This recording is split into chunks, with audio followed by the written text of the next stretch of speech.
Hello.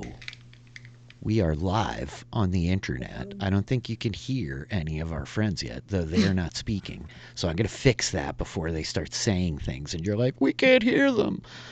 Here we go. Nice. That's all fixed. Good evening, my friends. How are you? Good. Good. Hello, hello. Hello. Welcome back. It's episode 3 of Humbleyuir. Much awaited, highly anticipated, only slightly delayed. Good evening, Bugbear. I see you there in the chat. Hello, Jess Sterling. We just were talking about you. All nice things. Yeah, I, as the only American here, am bloated with leftovers from yesterday, and I'm sure you guys are all like feeling healthy and awesome all around the world in your many places. What's going on? How are you guys? It's been too long. That It's been almost a month. Yeah, a month, 4 weeks. Yeah, right. Like I'm so excited to get back into these characters. It's been Which is like the schedule we originally said. We're like, every 3 to 4 weeks we'll play again, and then we played once, and we're like, so we're gonna do this all the time. Yeah, we tried to rush the last one, and they were like, no. The universe. I'm not entirely sure what this accent is going to sound like tonight. after having shelved it for about a month, we'll see. I don't know about you, Aiden. Like, I have the whole roster of NPCs. I have to like shift from game to game, you know. But so like all day today, I've been like walking around like with no, that's old Ben. That's not the right old Ben. There's a different old Ben. There's a different old This is Ben. old Noel. I gotta get old Noel, you know. I love practicing NPC voices. Yeah. I don't know. If Old Ben were to appear in Humbleyuir, I don't think anyone would be sad. Probably not the worst thing. No. Yeah. Probably. the crossover not. event of the century, so you know, can't complain. Oh boy, Jess is getting hyped. The Dragonfly followers getting excited. Cool. Yeah, it has been a minute. The goal in the beginning was like every 3 or 4 weeks, and then we were like, yeah, we need to play as often as possible. But we have gathered these magnificent people from all around the world. We are in Australia and Ireland and Canada, both coasts, and I am sitting here in New York. One coast. One coast and one at Lakeside. middle. I'm Lakeside. Lakeside, but you're closer to my coast, right? Yeah. I would not say like certainly closer than well. I am. Yes, Yeah. It's hard to not be closer than I am. Yeah. All right, so okay, my I'm just complete teasing. lack of Pretty sure I'm closer to his coast than you are. that's fantastic. It would be much less humiliating if I weren't a geography major in college. Right? Like I might feel a little bit less bad about it, but like whatever. I know where Marshview is compared to Alderheart. That's all the geography. That's good. Great. That makes one of us. So that's Yeah. good. I can tell you exactly the mileage between Waterdeep and Valprintal are. It's like... Wow. As someone with a geography major at uni, that hurts. Cool. Yeah, we're back. We're gonna play D&D. I have not been playing enough D&D in like recent weeks, so I'm like super psyched to be like getting back to it tonight. What's going on with you guys in the world? Anything new or exciting or eventful? I'm working a job and a half right now, so things are stressful. That's hectic. That is Yep. stressful. Yeah. Ireland's in danger of going back into lockdown, so there's Yeah. that. Yeah. Yeah. Oh, Are they naming the new? We don't have to. I don't know if we have to get it. People, we don't have to talk about it if we don't want to talk about it. But are they really naming the new variant? That seems like such a bad idea. It's sort I of hope it's so. like Omicron So, or but something like that. but Yeah, the I WHO just hasn't saw it. decided yet whether it's going to be called that or the new variant. Tell me you're not going to call. You can't call it the new variant because then if there's a new variant, we can't do that forever. No, you can't. You can't call it the Omicron one either, because I just have Futurama in my head. Then. Anyway. I Yeah, have the variant from Omicron OMICRON. plus CI8.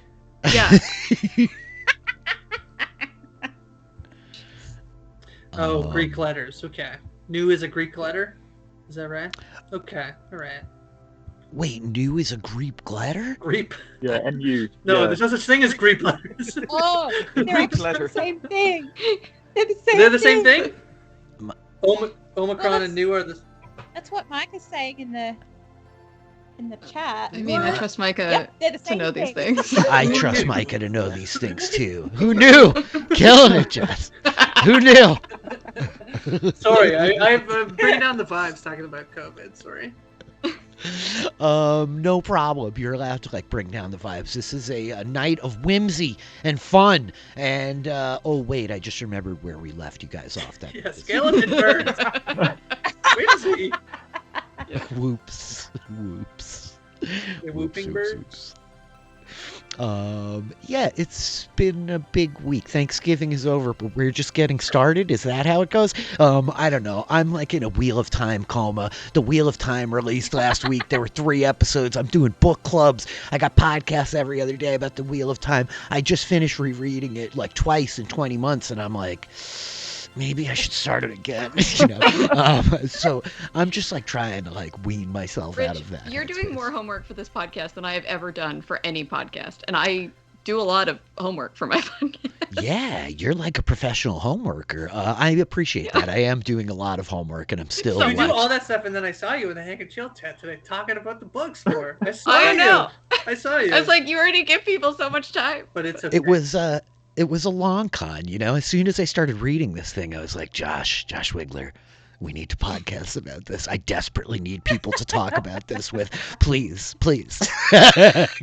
Give me an Apple box. I will stand upon it. Anyway, it's been a blast. All those podcasts are here on the channel. If anybody is thinking about watching, you should, because it's a good time. Really good. Yeah. They are really good. I watched the book club today, and I haven't even read the books. I was just like, I like all 4 of these people way too much to not listen to this. So We I did say the basically other day called you're you not out. Spoiler averse, so makes yeah, sense. that is true. Also, Yeah, we're doing a book club companion for the folks who are deep into the series and want to talk spoilers. There will be accompanying book clubs for the next couple of weeks. Anyway, I'm not here to just shill the Wheel of Time, but it's certainly part of what I love to do. So let's just get it out of the way. That's a magnificent looking dog. We love Vax. Named after another great hero of legend, Vaxil Dog. I love him. Yeah. Vaxil Yeah. dog. Yep.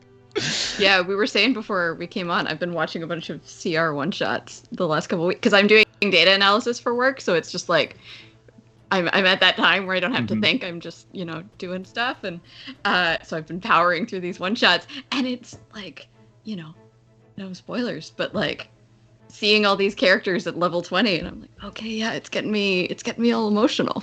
Really? You feeling it? There was Yeah. a lot of big emotion at the end of campaign 1. Critical Role campaign 1 is it's lightning in a bottle. There's something there. They can keep doing this forever, and they are great and will create great stories after great stories with magnificent characters. And I love that they're going to be part of the ecosystem in the foreseeable future. But that first campaign is just magic. I love it so much. Yeah. Well, at the risk of things, I encountered something yesterday. It feels worth bringing up tonight. I know this is Humblewood adjacent, but I encountered turkey stuffing with raisins in it. Oh my god, I was freaking appalled. I was like, you don't understand. I have a whole coterie of people that I work with week to week that are we're all thumbs down on raisins. Yeah. Who's a Paul? That brings the vibe down even more than COVID, if I I'm know. being honest. Yeah. I know. Oh man, Aston and I have been having the whole dried fruit back and forth. Ooh. And I'm out on basically all dried fruit. I don't want bananas? Even dried Banana bananas? chips! Yes. Banana chips no. are amazing! Thank No, you. they're not. Thank you, They're Raven. fine. Banana chips are They're- basically the they're only But I also like dried fruit I like. Yeah. I like dried mango, and that is the only dried fruit I like. And keep it out of my cake. Keep it out of my bread. Oh, that's Keep fair. it out of baked goods of all kind. That's no fair. raisins. No dry. I don't even know. I've been watching Great British Bake Off, and they put dried fruit in everything, and it's just Yeah. anyway. It's very fair. What about dried pineapple, Melissa? Have you even given No. it a shot? Oh my god. You don't like nice things, do you? My god. I don't understand. Dried pineapple is a gift to us. Anyway, we can't keep talking about fruit all night. Why did I start this conversation? Who put me in charge? I don't know. Last time we talked about Caesars for an hour. So I know. it's fine. We did. Yeah, We did. Adam's We got gonna that. be in the, who was hating on Caesars last? That was you. Is that you, Aiden? Don't. Yeah, who would possibly dislike tomato and clam juice? Yeah. I mean, you say That's a weird if you take. say it like that, but when you try it, it's delicious. So I love the Clamato callback. I made a Clamato joke last night at Thanksgiving dinner, too. That really almost turned everything around for me. There was a moment there. I thought it was going to save the day, but it didn't quite work. It's like there's raisins. Stop it. I mean, for But there's somebody to also turn clam up their juice. nose at dried fruit and go, but give me that clam juice. I said last time, I don't even like Caesars. I just defend their existence. It's a national requirement. I do like that it exists. I will give it that. It's a national Don't drink it if you don't want to. I'll drink it. It's fine. Plenty more for Grace. You can keep it. Yeah, I will. I'm gonna try it. Try it. Try it. Look for Yeah. They probably said Curious. somewhere. There's probably some. Gosh, we version. have to like just ship you. I'll Clamato ship you a juice. can of Clamato juice. Yeah. We don't, as far as I know, we don't have anything like that here. Not that I'm aware of. Right? No. No. Yeah, but you have Tim Tams. Makes up for everything. Yeah, they're really Well, great. yeah, that's true. Yeah, they're really, it's a terrific export you guys have going on. No, you can get Um, Mott's Clamato in Australia. Just found it. So. Oh, And there you go. also have Oh, it's from the an best Canada ice cream store. in existence. It's from a Canada styled store in Australia. So never mind. Canada Never mind. style Never mind. store. I need a Canada style store. I want one of those in every town in America. The Commonwealth Co-op. Incredible. It's too good. Ah. So, here is my question for you guys. You want to play D&D? Yes. Let's do it. Yeah, of course we do. Is that why we're here? Yeah, I think so. Do we have any major questions or bookkeeping or housekeeping stuff? I know some feats have been acquired, some decisions have been made, evolutions have occurred since last we left our furry little heroes. Yeah. But not yet, right? Is it true? But not yet. Yeah. But not yet. Yeah. We have We to. got We have things to to do. survive this fight first. Imagine TPK here. My Imagine- mighty one that'd be- spell slot is ready to be used. That'd be quite the Yeah. rich So, troll a drop. whimsical TPK. If we get TPK'd Yeah. before he was gonna let us. Oh no, I did it again. I'm always spoiling everything Oh, on yeah. this show. You asked for level ups. Yeah. This is what happens. What a Yeah. terrible Nope. mistake. You jumped the gun. Mistakes were made. Well, to the matter at hand, if none of you guys have any questions, then I suppose we shall jump back into things. Actually, I do have a question. Sure. Quilliam got given a absolutely beautiful looking 4-foot staff there a while ago. Yeah. Do I have to attune to that, or is it a fancy plank of wood at the moment? Yeah, no, you definitely don't have to attune to it. You're like holding it so you could use it. How about Toonman, that? schmoonman. Yeah. That's rich. Yeah. This is Philly fam game. Yeah, it's All bets are up. welcome to DM Philly. We're throwing all the rules out the window. This is where I set bad examples for everybody. Yeah. Just the rules that are in my favor. Those are the only ones we're hanging on to. Cool. Well, I think then, without further ado, we pick back up tonight as the camera opens over the vast and sprawling canopy of the Yuirwood on the eastern side of the Sea of Fallen Stars in the Forgotten Realms. A massive forest stretching west to east across the peninsula kingdom that is Aglarond. And as we begin to drop down in, the camera approaching the canopy of the golden, orange, yellow, scarlet fall trees in their transition to the winter months, we come down into a clearing. A massive pool reflecting the light of the moon that has just kind of peeked out from behind the clouds above. And we see arrayed in this clearing, the Marshview Five, as they have been dubbed. The group of you, from young to old, inhabitants of the village of Marshview on the western side of the Humbleyuir, a small town out of the way of just about everything. We see the lot of you.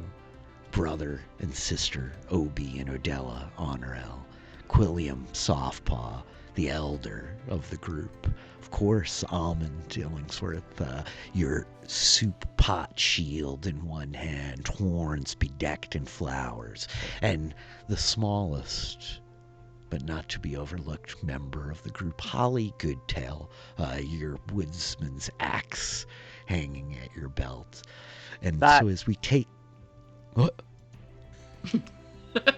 That was exciting. Sorry, Vax is barking. That's quite all right. As we take in the sight of the 5 of you, along with an old Vulpin, the fox man named Old Knoll, gray weathered into his fur, quarterstaff clutched in one hand, the scene around you is one of danger and mayhem.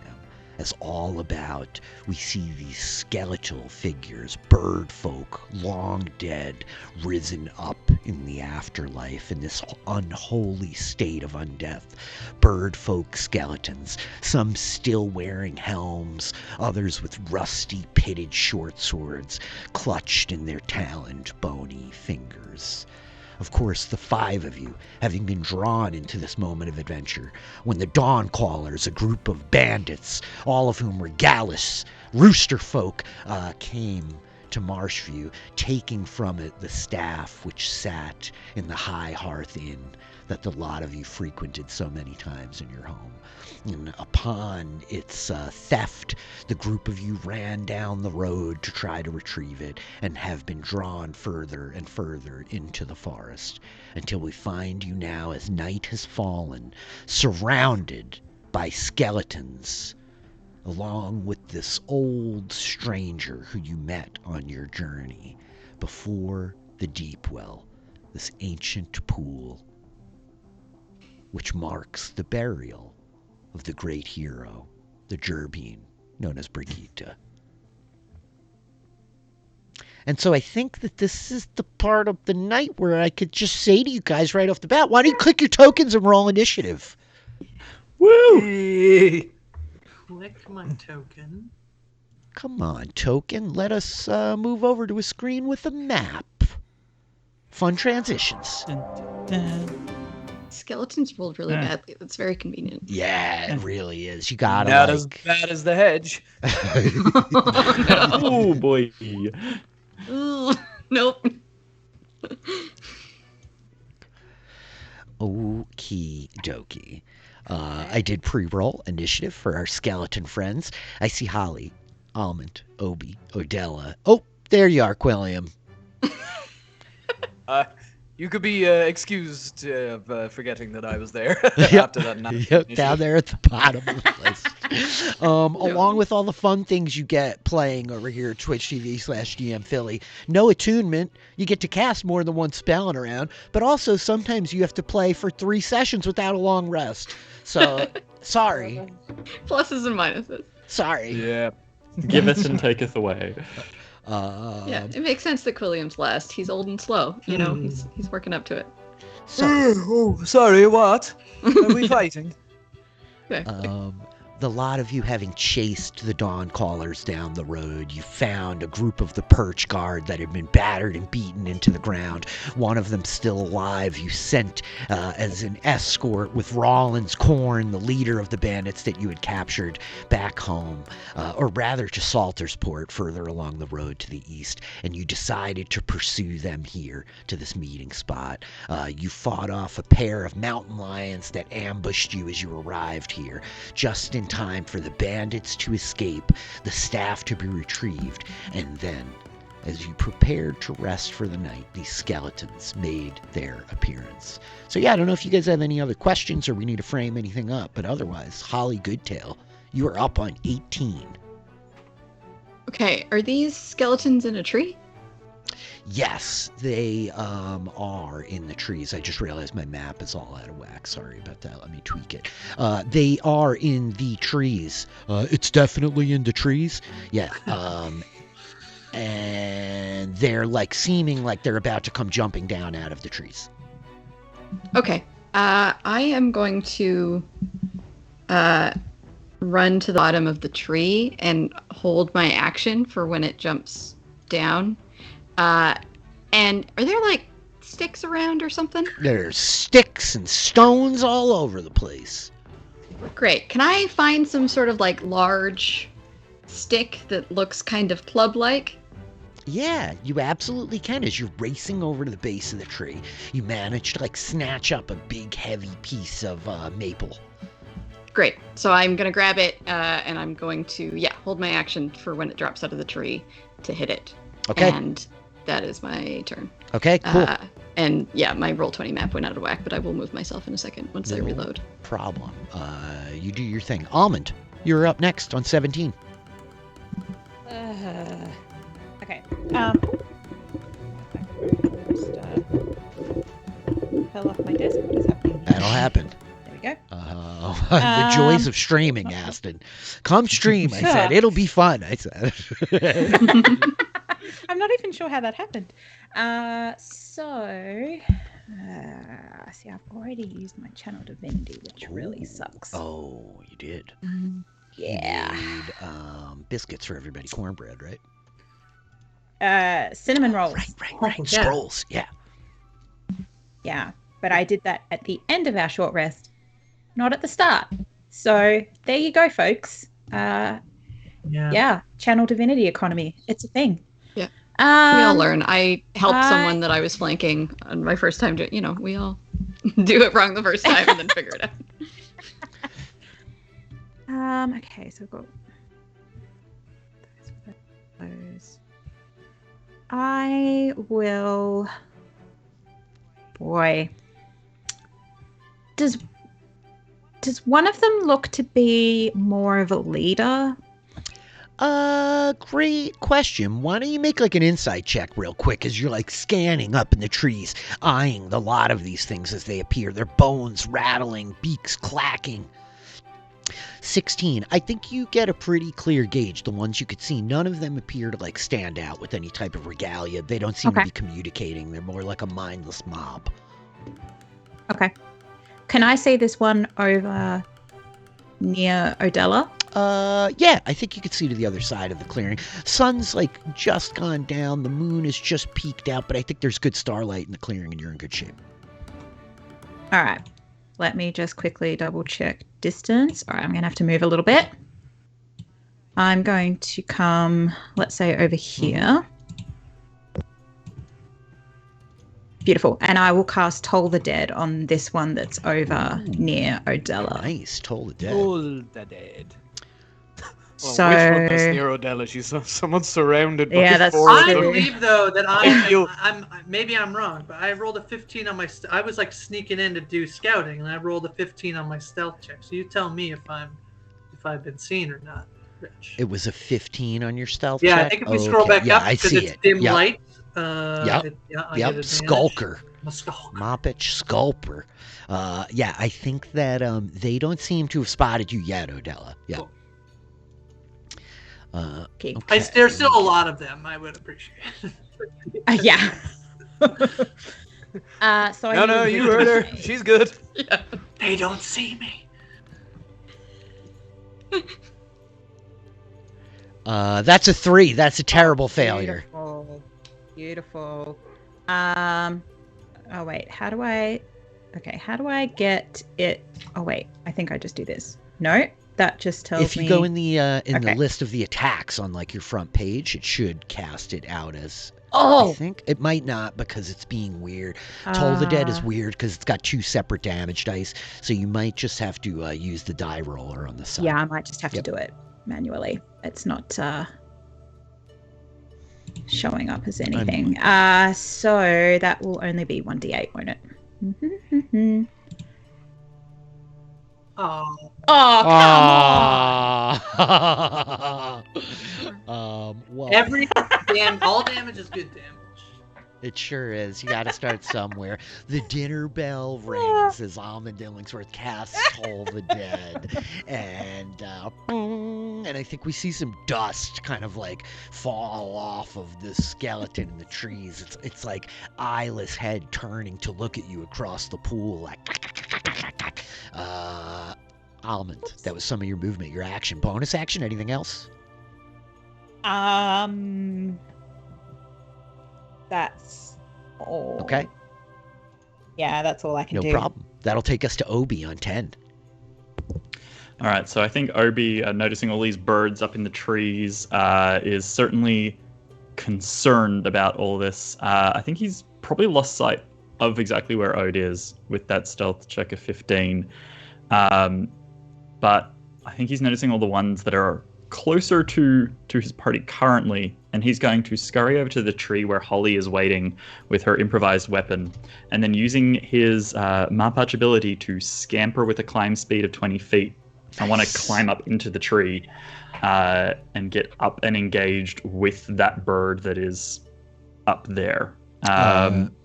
Very doable. As you come like darting up to the tree, you can easily like scurry right up. The bird is kind of like walking out on a branch, peering down towards Holly as it sees you coming.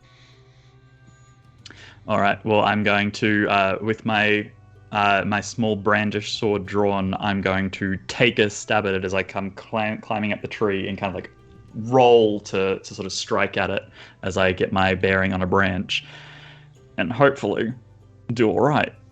Now, where is this? Here it is. How do we go? 19 to hit? Yeah, hits solidly. The short sword slashing out, cracking into the bone. All right, so that makes up 8 points of piercing damage as the brandish kind of stabs through the rib cage of this skeleton bird.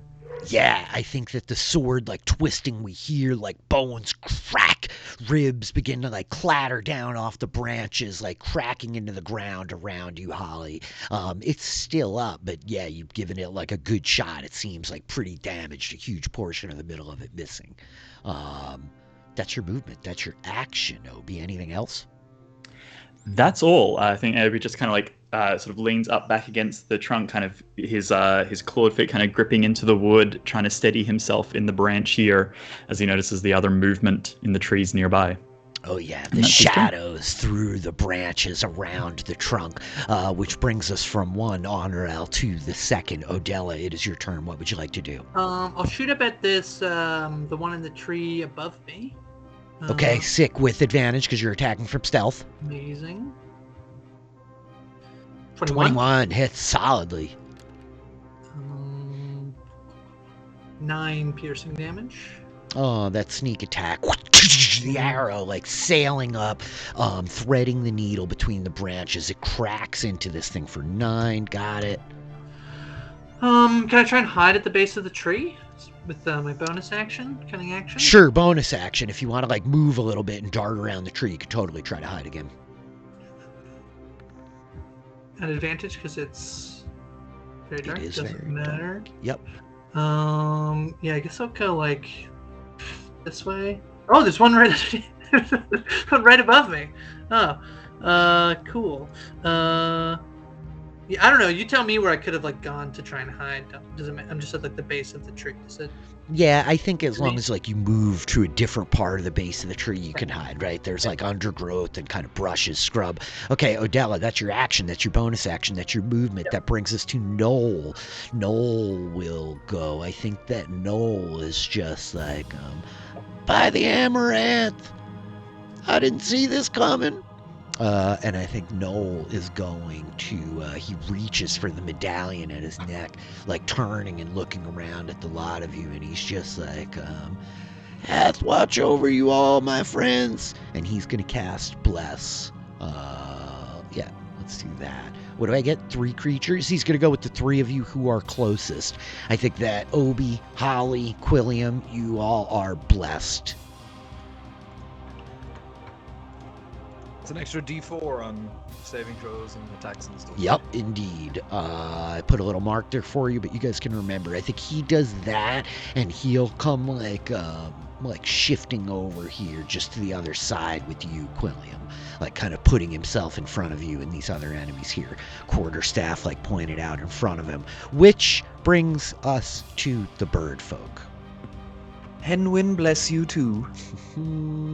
Okay, this one in front of you, Obi in the tree, it wheels back around at you, helmet kind of rattling on its head, bones shattered in the rib cage. It's clutching like this like rusty pitted short sword, a sad version of your own, and it lunges forward on the branch for you. 17?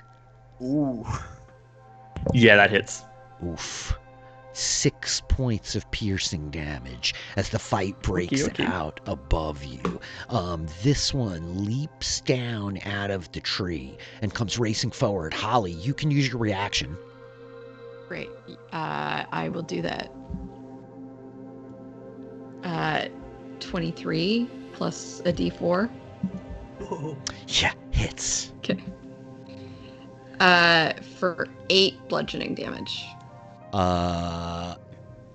Okay, for 8 bludgeoning damage, you got it. You're using like this branch that you've picked up off the ground. You like smash this skeleton as it comes like racing forward, yanking its own sword out, like driving towards you. And I think that as you smash it, it is vulnerable to bludgeoning damage. That 8 becomes 16. And I think we watch as like bones explode, scattering back against the tree behind it. This skeleton is like completely destroyed. Though just at its shoulder, a second one comes charging up behind it with its short sword, lunging at you, Holly. 11? Nope. That's a miss, okay.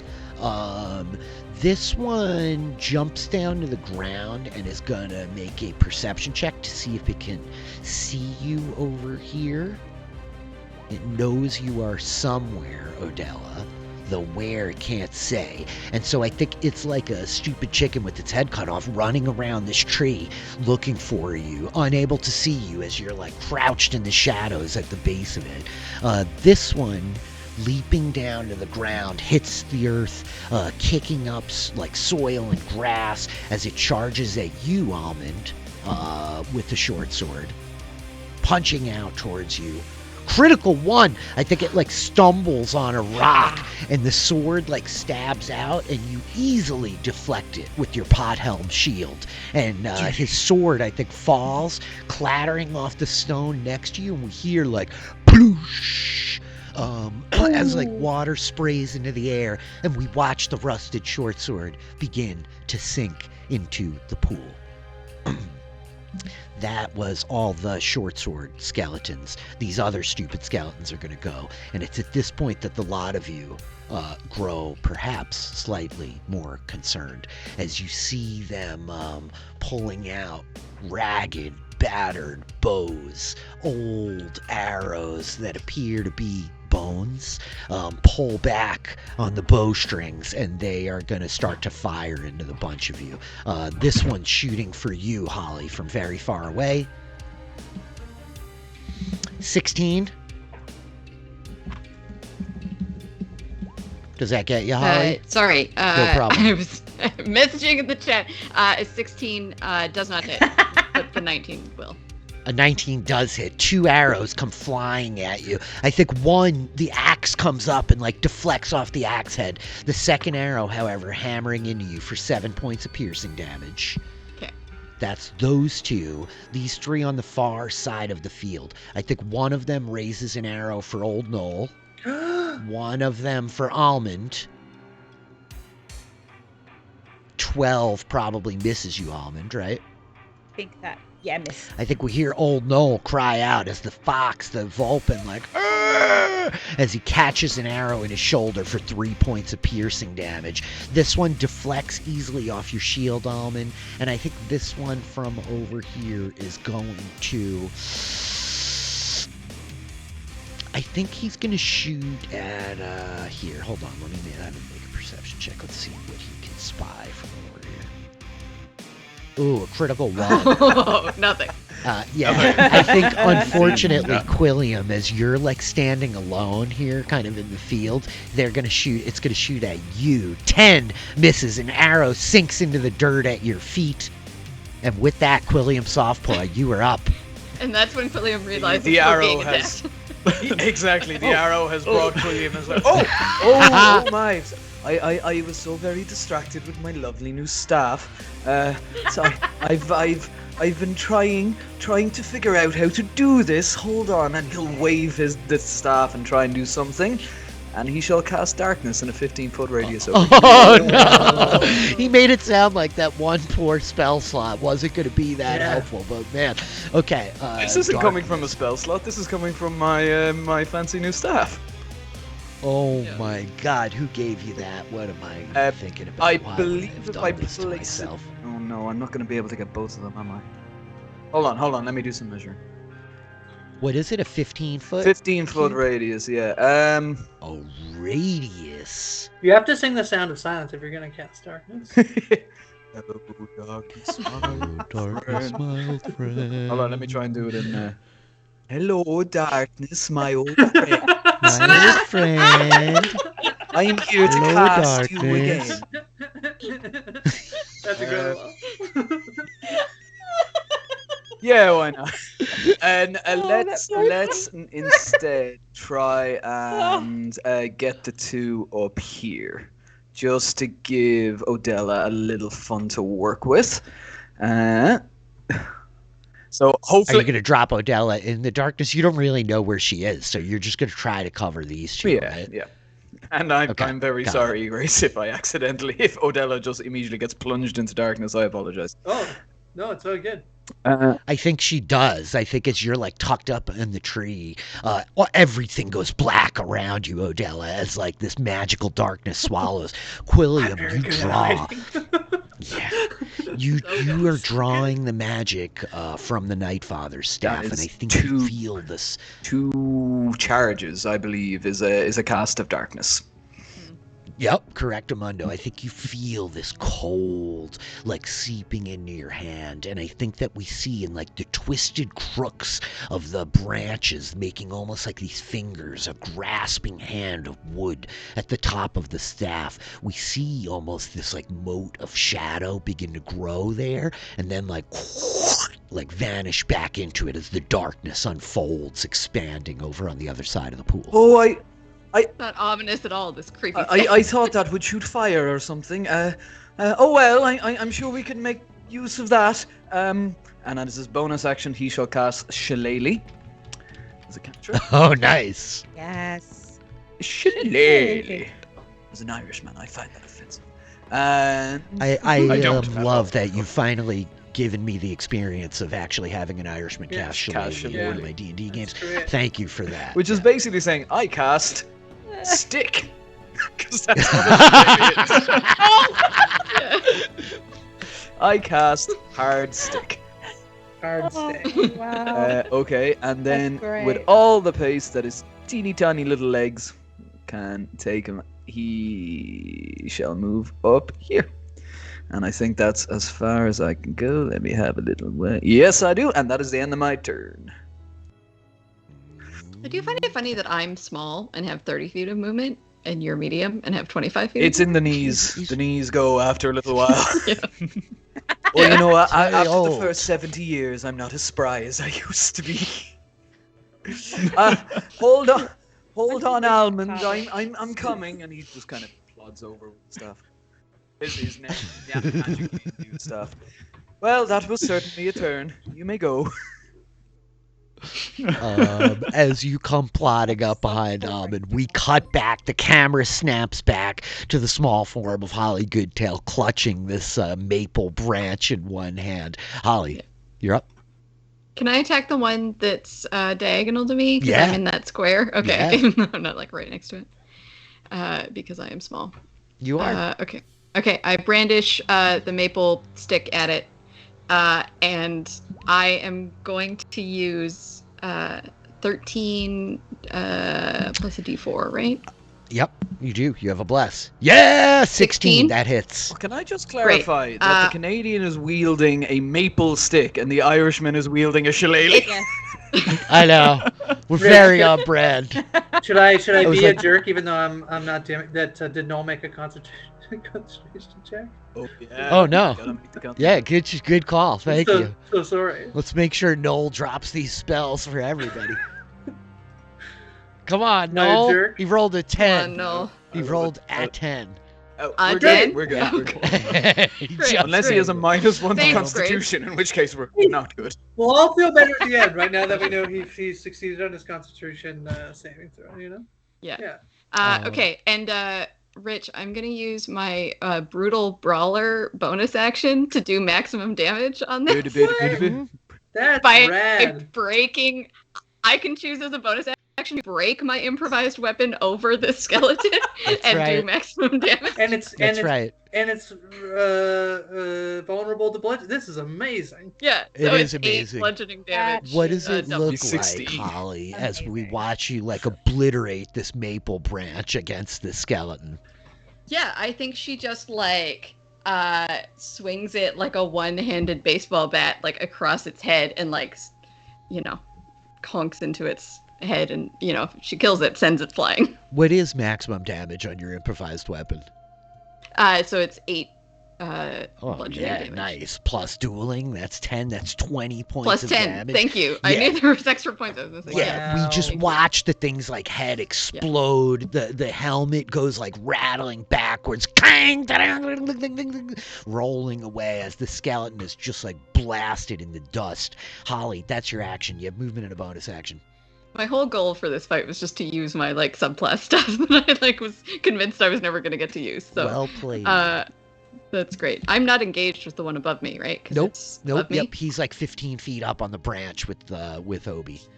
Great. I'm just gonna run over to the other one and like yell at it a bit. You got but it. I can't. Just for like clarity, all the ones without helmets, they're still up in the trees with bows, and these helmeted ones are the ones that have jumped down. Just as far as like the tokens on the map for you guys. Holly, that's your turn. Almond, you're up on 17. Okay. So I've got one right in front of me. Yep, skeletons in front of you. Quilliam. Oh, yeah, behind. just skeletons. That's probably gonna do anything. All right, I'm just going to attack it with my mace. I'm just gonna do a good old normal attack. Nice. Everybody's gotten the bludgeoning memo. It's Yeah. happening. Not The me, notes I'm are in the getting dark. passed. Every conceivable way. Hey, Rania, thank you very much for the subscription. That's 10 months because we've been streaming here for 10 months. It's wild. It's been this long. Thank you so very much. I appreciate it.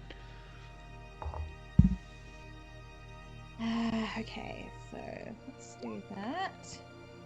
Don't know if that worked. Yes, it did. Oh, that's a critical one.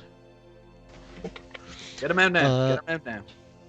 I think you like you like swing the mace and he's got this helmet on, and I think it's like boom, deflects like off the helmet and like almost slips out of your hand, as he's like grabbing at you, this little bird folk skeleton, its talons like reaching and tearing at your apron. No dice. That's your action. You have movement and a bonus action, Almond. It made a very satisfying sound, Almond. Wasn't what I intended, though. I don't really have anything I can do as a bonus action right now. Okay. I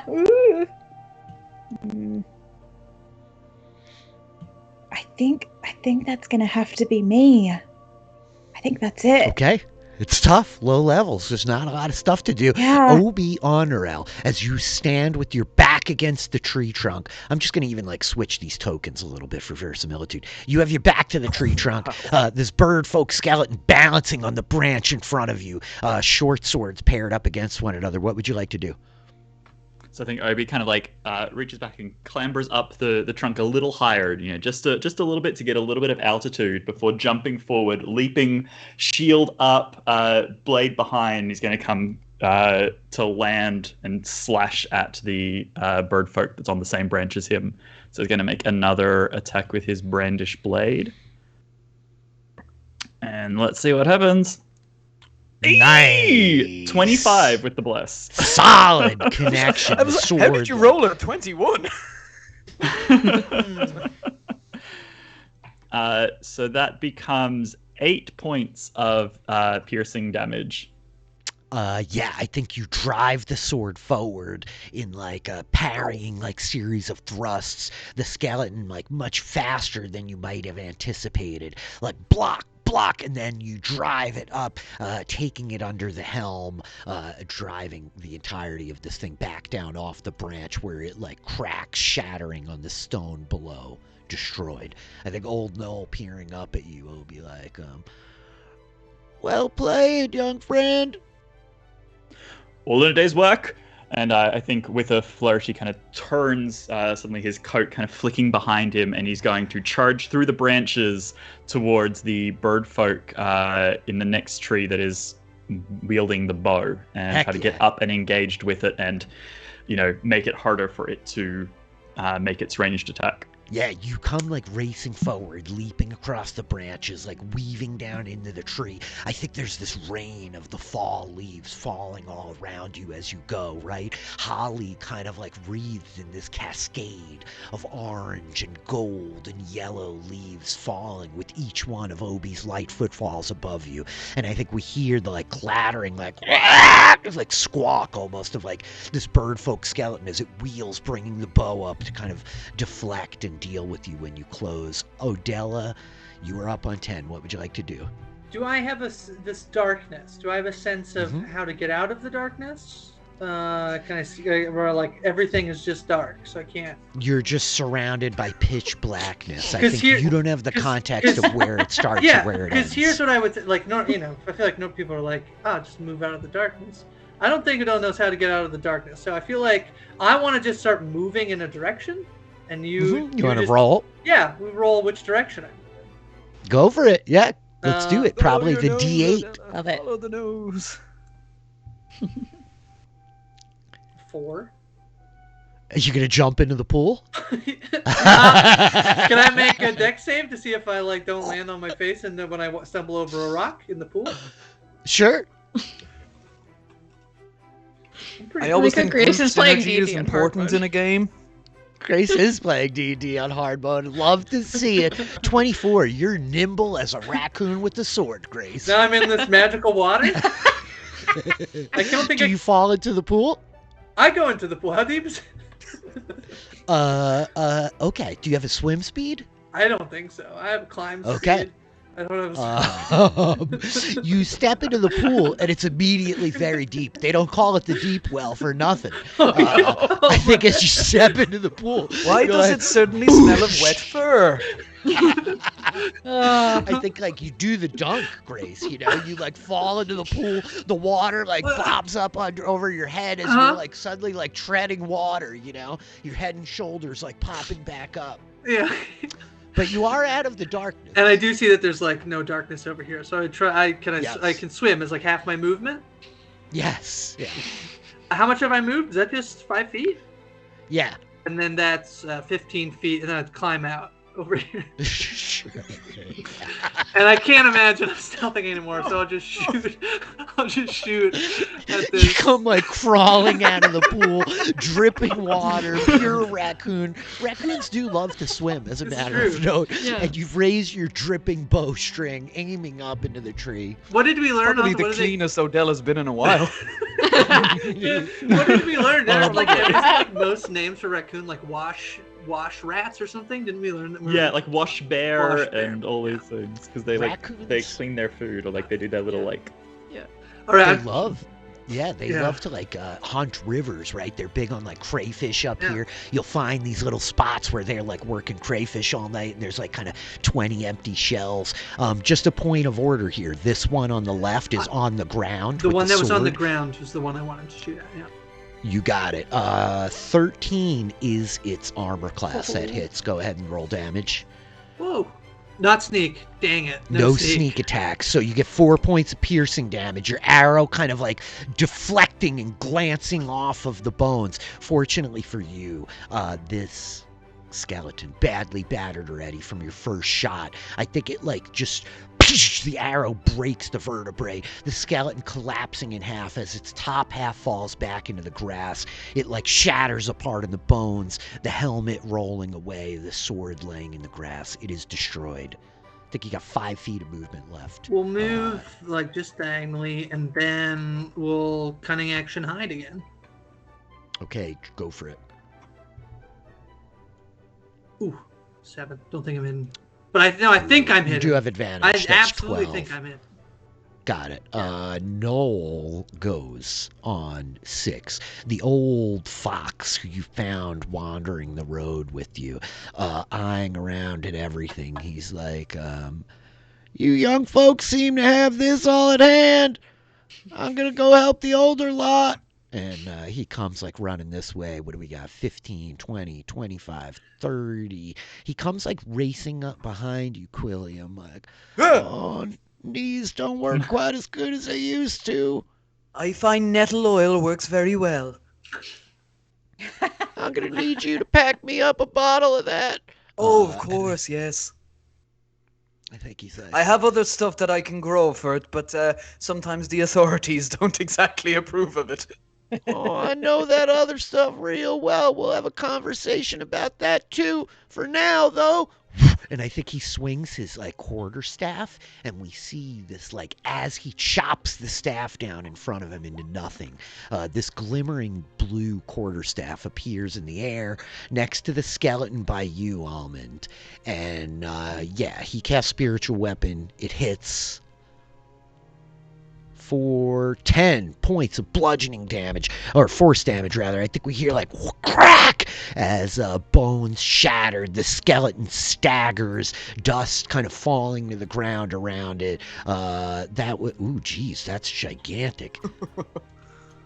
That was Noel's bonus action. I think he'll use his action to dash, and he'll just come moving up around behind this thing to flank it for you, Almond. That's Noel's turn. Spiritual weapon, you can cast this. It attacks on the same turn, and you can go so again. Good.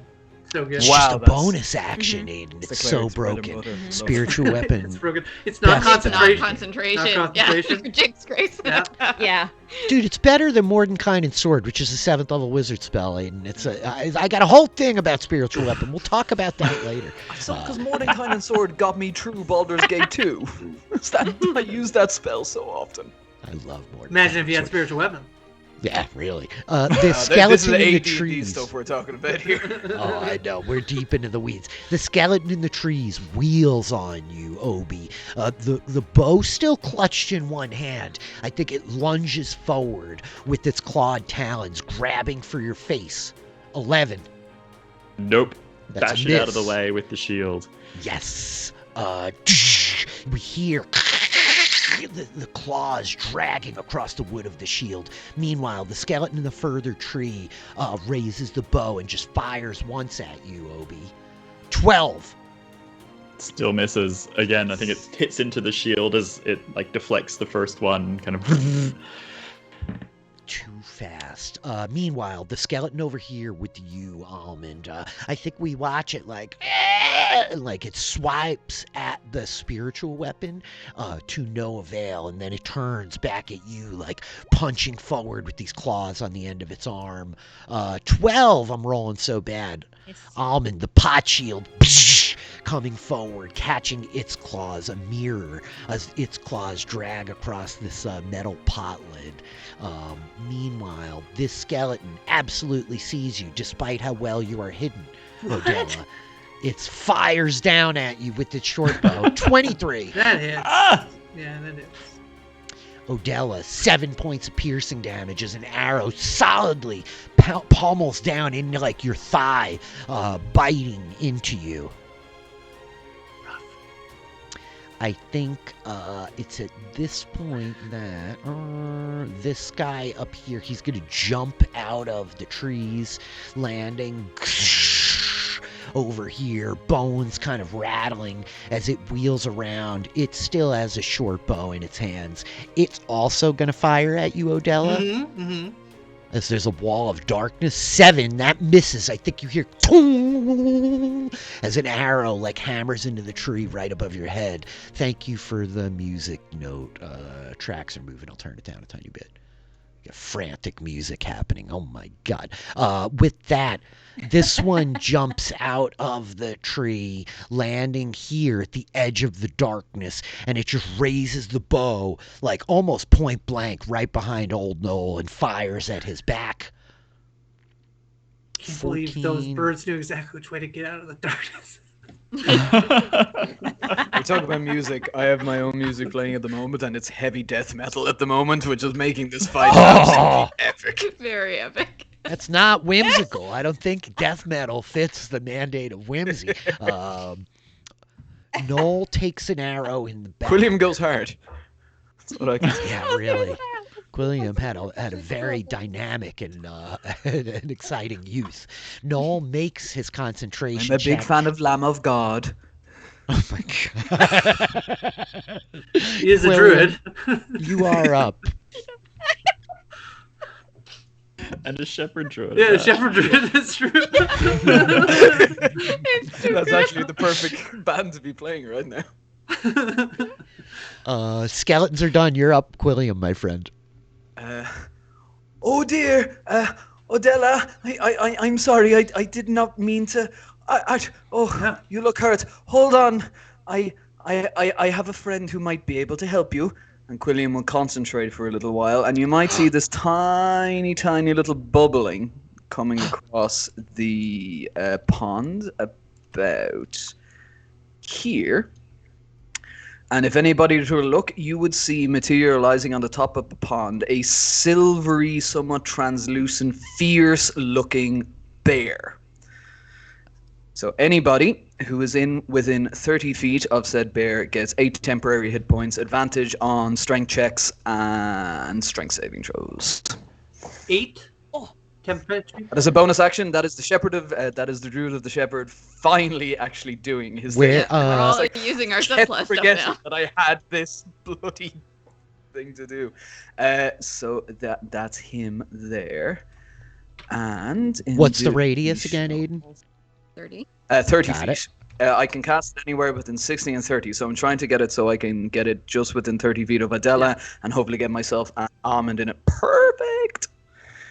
I'm like, I think you young bucks over there are okay. We might need some assistance over here.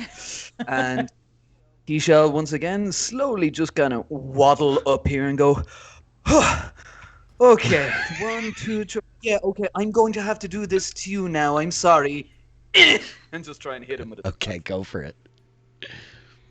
Now, remind me how Shillelagh works. I think Use your because I'm wisdom confused, instead. that's already on a magical weapon.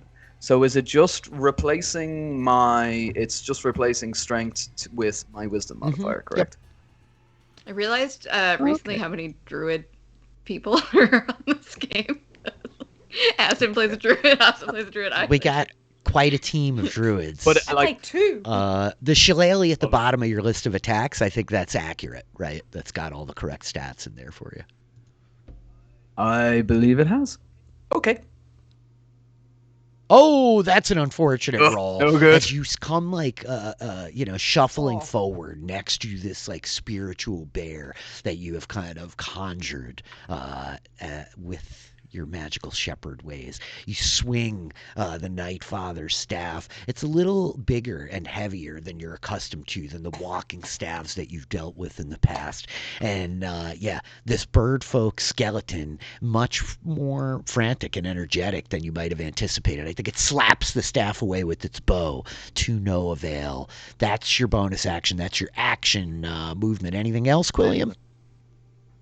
I shall just go, oh, this is more unwieldy than I'm used to. Give me a moment. And he shall end his turn. He'll get it figured out. On 18, Holly Goodtail, you are up. How high up in the tree are these? About skeletons? 15 feet. 15 feet. Oh, that's annoying. Okay. Mm-hmm. It is. What are the odds that I could climb this tree and get to the other side of that skeleton? There's decent enough odds. You can make an acrobatics check or an athletics check to climb the tree and maneuver behind the skeleton. Great. I will do that. Oh, God. A 9? I think that you come like scrabbling up the side of the tree and you grab the branch and you're trying to like kind of scurry along the branch to get out behind it. But I think that the skeleton is like stomping at your little hands with his taloned feet, and you have to like let go just at the last second and kind of start to slide and lose purchase and tumble back down to the earth. Sorry. Interesting. No, that's okay. In that case, I'm not actually holding a weapon because I broke the last one. Mm-hmm. So Worth it.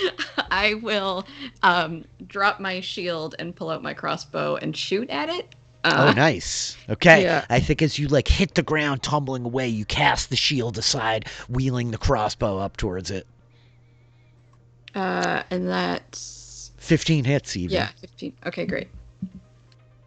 I don't think I get the dueling for this though, so it's just the 9 piercing damage. Got So I it. The think that's bolt the melee comes attack. sailing up from underneath, kind of shearing into a couple of bones. I think we watch like some ribs, like some crack off, kind of clattering down. The hip like cracked as you punch this crossbow bolt through it. Holly, that was your action. You have a little bit more movement.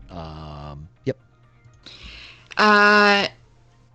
Yeah, that's it. I think I'm just here shouting at it. I think I'm gonna shout at the far one and try to like draw its attention away from Obi, but otherwise, that's all I can What are do. you shouting? Good question. I just haven't done the voice yet tonight. I had a moment. I'm like, what does she sound like? Right over here, you big chicken. And then it, waving and making a bunch of noise. I love that all the bird folk are going to get turned into chickens by the end of this game. Almond, you're up. Whether it's chicken or not. Mm-hmm. You're up on 17, Almond. And I was muted. I'm going to attack with my mace again. Okay. At advantage, thanks to old Noel. 18. Hey, Hit solidly. there we go. Didn't even need it. For 4 points of bludgeoning damage, doubled to 8 because these skeletons are vulnerable to bludgeoning damage. Almond, you like smash down into the helm, and I think that like the shoulders just like collapse, the helmet being like driven down into the chest cavity. The whole skeleton smashes apart, falling to pieces at your feet. It is destroyed. Lovely. And the mace kind of looks like a meat tenderizer. I love it. Yeah. That's so good with like the notches at the end. I love it. Yeah. Movement bonus action. Ooh, okay. Let's see. There's a lot going on right now. Okay. I've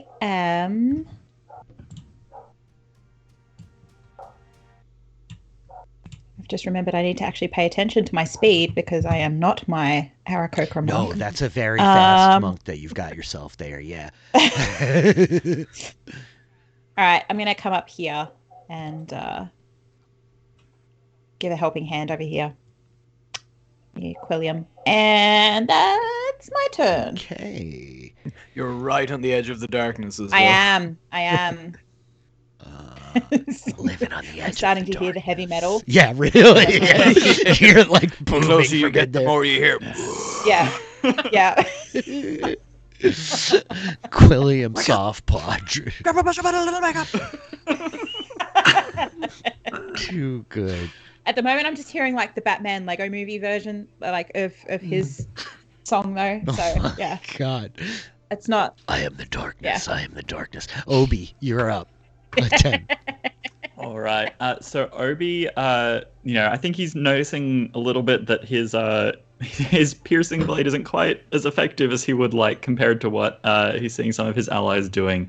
What I'd like to try to do is sort of back up a little bit on the branch, and then with a leaping jump, as I'm about to sort of trick it as if to think that I'm going to slash it, I'd like to just push forward with the shield and attempt to shove it off the branch. Oh. And hopefully knock it from the tree down towards Holly. So I dig it. I'll say an acrobatics or an athletics check for you to like kind of barrel into him and knock him off. Ooh. Okay, if I get an acrobatics, then I will use that. Yeah, I think that's fair. I think you can acrobatically knock somebody around. A 10, you rear back on the tree, driving yourself forward, shoulder out, shield pushing. It will make an opposed strength check. 18. I think that we see its talons dig these bird-like feet wrapping around the branch underneath it. It clenches, clamping itself down in. The bow pushing back against your shield. It's much stronger than you would have imagined, and it manages to hold its footing. Wow, that's very talented. Such a shame you weren't in my aura. Yeah, I know. I was thinking that. Well, I think Obi kind of bounces back off and is like, well, I guess I should stick to what I know. And I think he's going to carry his momentum forward, and he's actually going to roll past this birdfolk he's engaged with, and he's actually going to keep running along the branches and close in on the one that is further away.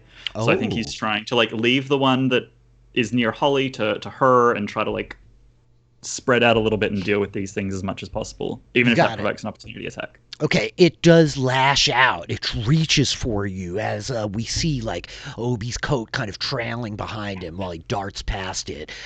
You feel the talons like dig in, scrape at the back of your neck, Obi, for 4 points of slashing damage as you like leap lightly off the branch, landing in the next tree. It does land a hit on you. All right. Okay, that's your turn?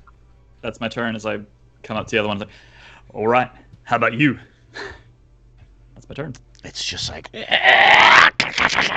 Odella, you are up on 10. But I was going to go this way. 5, 10, 15. Try to hide behind this tree with cunning action. Yeah? Sure, go for it. At like the base of the tree. I'm trying to hide from the one. Sorry, I should say I'm trying to hide from this one. Sure, yeah. I think that you're able to like come darting around the far side of the tree, and this one that's like on the ground is like kind of moving as you're moving, trying to like circle around the other side of the tree. But you're able to like duck out of sight of the far one, certainly. Like to shoot it with the short bow. I can like pop out there if I need to. You've lost your 10 hit points, unfortunately. Oh, that's okay. Because I'm hitting, it's a 19? Ooh. But because you're within melee range of this other one, as you dart out around the side of the tree, this one starts like grabbing at you. Oh no, wait, this one is still up in the tree. Yeah, my bad. I'm not tracking clean. Yeah. I'm not tracking clean. You're good. 19 is like an advantage you hit. Okay. Oh, 20? What does it look like, Odella? As you obliterate this thing with one I hope arrow. it opens its beak up and then shoot the arrow right through. It's like right through the beak. Oh, yeah, it's like stepping sideways, like reaching for another one of these bony arrows, like, and we watch as like the whole top of the head like rips away, the arrow smashing through it. The skeleton is obliterated. You're standing at the base of the tree trunk as the one above you is peering down at you now. How far up is it? About 15 feet. Yeah, I'll start climbing 10 feet up towards it. Okay, you come like scrabbling up the trunk of the tree as it's now like peering around to keep eyes on you. Odella, that was your turn. Yep. Old Noel goes on 6. I think the spiritual weapon rolls around, and he's going to take a shot at this guy with that.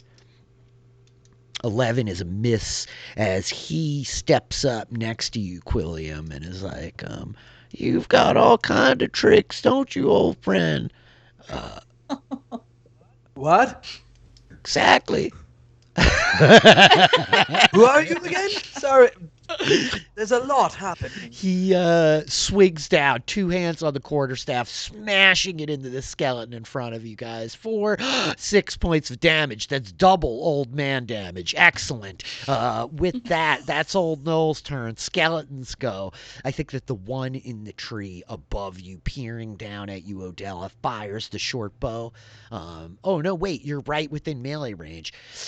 I'm going to keep that roll, but it's going to use a talent. It just like stomps down at you to grab you, slashing at your face for 5 points of slashing damage, Odella. Meanwhile, on the other side of the clearing, Obi, you have like raced into this far tree. The one in front of you lashes out, grabbing at your face. Twin skeletons fighting twin Mapach. 6 is a miss as you are too fast and nimble.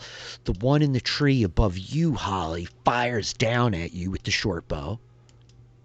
12 is a miss, I think, right? Yeah, she like weaves out of the way. Which brings us to this last skeleton surrounded by many of you over here. Is he still up? He's taking a He has. buttload of damage. Yeah, he has. This one's actually like pretty tough here. I think that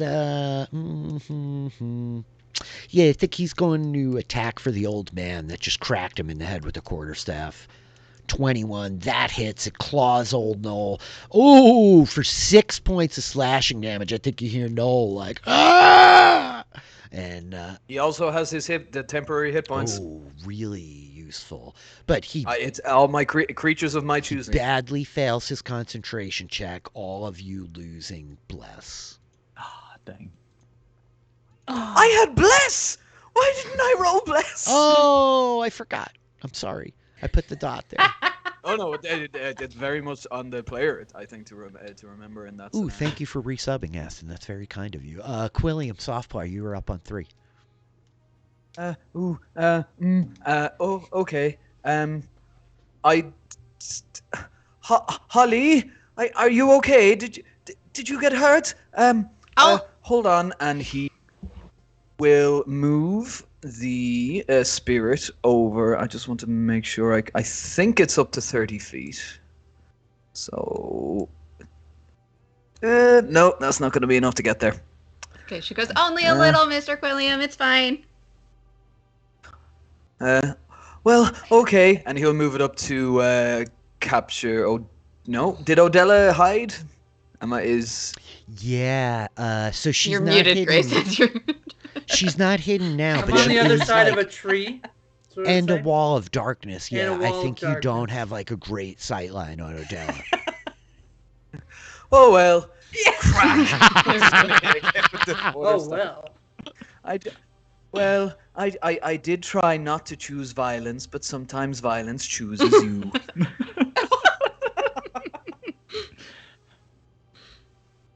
Yeah. 25. Oh, That's some effective yes. violence. Yes, for 14 bludgeoning damage. Quilliam, what does it look like as you Yeah. obliterate this skeleton? His just Quilliam just kind of pulls out slightly, going, I don't want to hurt it too bad. Just oh no, dear. As it utterly explodes. And he kind of shakes the staff, and that will drop the darkness. I'm relatively sure I can drop that at will. Can I? If I cast the darkness spell, I can get rid of it whenever I want, right? So, yeah. Concentration. But it's from a staff. I don't know. Yeah. Oh yeah. Yeah, I'm a little bit iffy about how all that works, but yeah, that darkness served its chaotic I'll purpose. say this. You realize, Quilliam, that you have not been concentrating on this spell, but you like focus like kind of back into it, and I think that you see the darkness kind of like dim and flicker a little bit, and then suddenly like this blackness coalesces in the top of the staff in the midst of like the twisting fingers, and the darkness vanishes. You're able to cancel the spell. Okay, and then he shall turn to his spiritual bear companion and go, come on, Colin, let's go help our friends. Colin. And the two of them will walk their entire, because bonus action, I will move my spiritual totem up to encompass Odella, and I shall follow it, and I shall move Okay. myself. You got control of both. Holly, you're going to be up on 18. Yeah.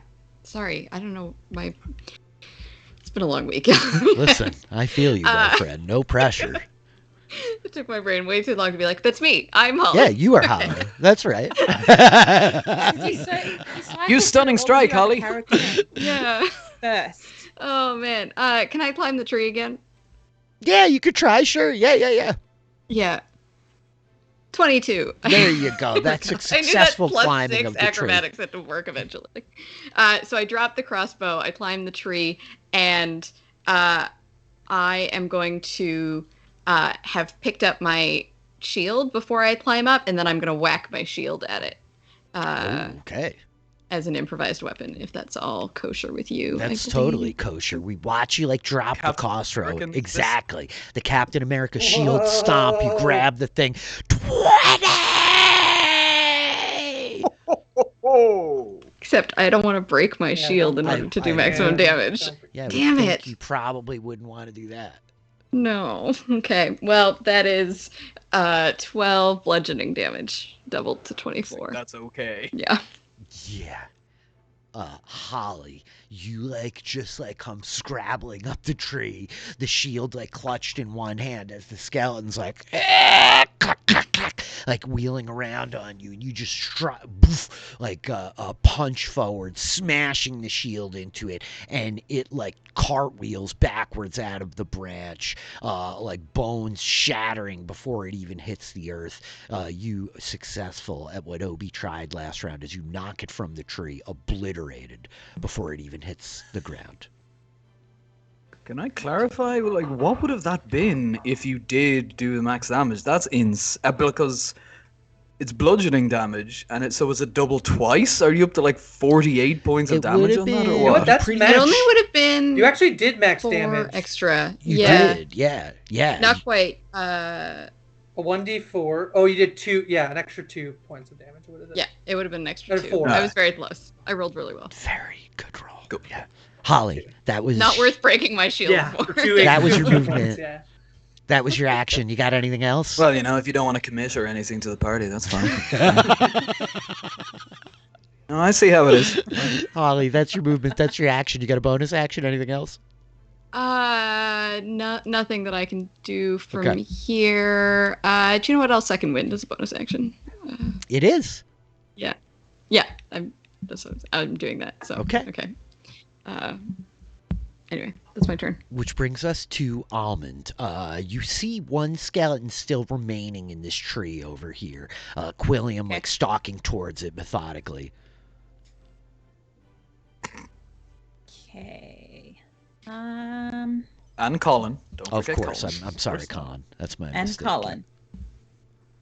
Can I see Odella, or is Odella? Do I not know that Odella's I think there? you know she's over there somewhere. You can see her actually because you have a better line of sight now that the darkness is gone.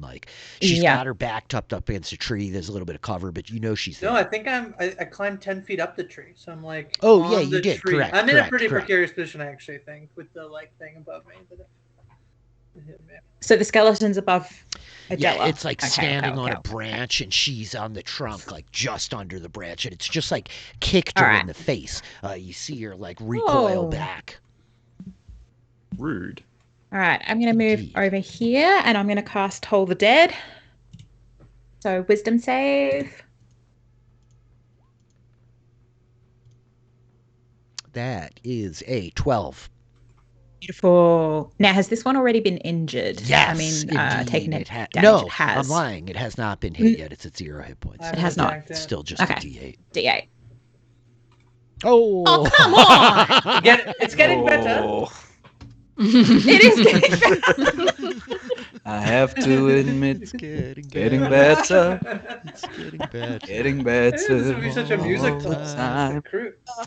By the end of the episode, I might be at 4 or 5. That's cool. As long as you get up there incrementally. I think I want to just now have Aiden come here and stream karaoke with me. That's 2 points of damage, Almond. I mean, there's a reason I main a bird. Oh no, twist his rubber arm to make that happen. Twist his rubber arm. I never want to sing until somebody else is singing, and then I'm very comfortable jumping in with you and hiding behind your vocals. Almond, that's your action. That's your movement. Anything else? That's it.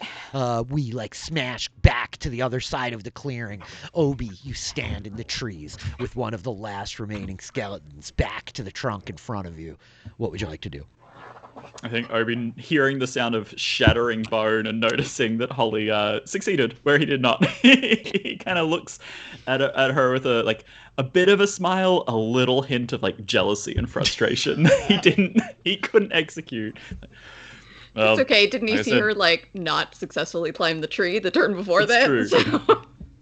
I guess we just stick to what we know, and he twirls his brandished blade, and he's going to attempt to just slice across, sort of aiming for the connection point between the head and the rib cage of this bird. Very nice. Very nice. It's what we call neck. Some people call it the neck. words, what do they mean? 14 does hit, as it's wearing this like Hey! piecemeal armor. That lands. Fantastic. So that's 6 points of piercing damage. So not a lot, but something. No problem. It's still pretty good as you like slash, and I think we see like the bone like chip and crack, and its head kind of falls sideways. I think even the whole like neck breaks, but the head like sinks down almost into the rib cage, so it almost looks like this much more even hideous looking thing now, as the beak is like kind of like hooked up on the rib cage, just barely kind of holding it together. You know, Obi, that's your action. Anything else? Well, maybe that was a mistake. All right. And that's his turn. He's just gonna stay where he is. You got it. Odella, you're up on 10. Okay, can I like maneuver up and then get like in a branch like next to it? Yeah, you're able to like up? easily like swing yourself up, kind of scurrying around onto the branch next to it, pulling yourself up to your feet, staring this thing at its eyeless head. Drop the cross, the short bow, stays up there, that's fine. If it falls to the ground, that's fine. Pull out a short sword, and attack. Okay. 19 hits. No sneak. No sneak. Oh. Wait, what? Got it for 5 points of piercing damage.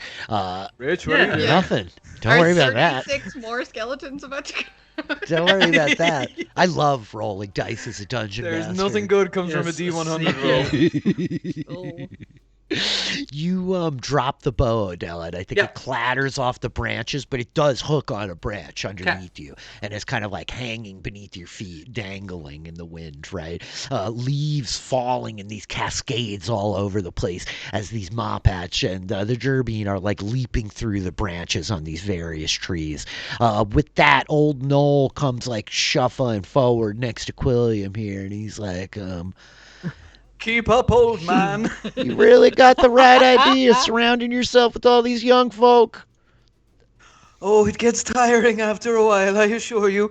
I am so very I tired. am in desperate need of a nap. And I could do with a solid 8 hours.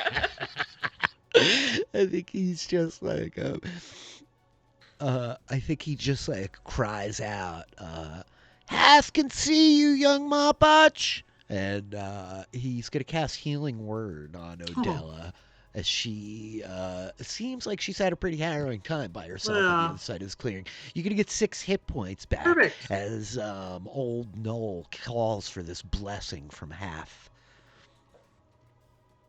Which brings us to the skeletons themselves. 2 left. This one grabbing for you, Odella, with its talons. 20! It's almost like I knew that was coming, and I tried to give you a couple extra hit points. That's 6 points of slashing That's exactly damage. what I just got. I am with you. The dice giveth and taketh away. Meanwhile, a mirror on the opposite side of the deep well. We see the second of the last 2 skeletons do the same exact thing to Odella's brother, Obi. 19. Yep, that hits. Obi, you're going to take 4 points of slashing damage, as in like this one mirrored stroke. I think it's almost like split screen, right? We see like the camera take one and then pan for the other, and it starts to pull back, and the pair of Mapach both like recoiling back as these undead talons drag across their face. That's their turns. Quilliam, you are up on 3. Is the skeleton near me still up in that It sure tree? is. Odella and it are about 15 feet up, dancing around in the branches.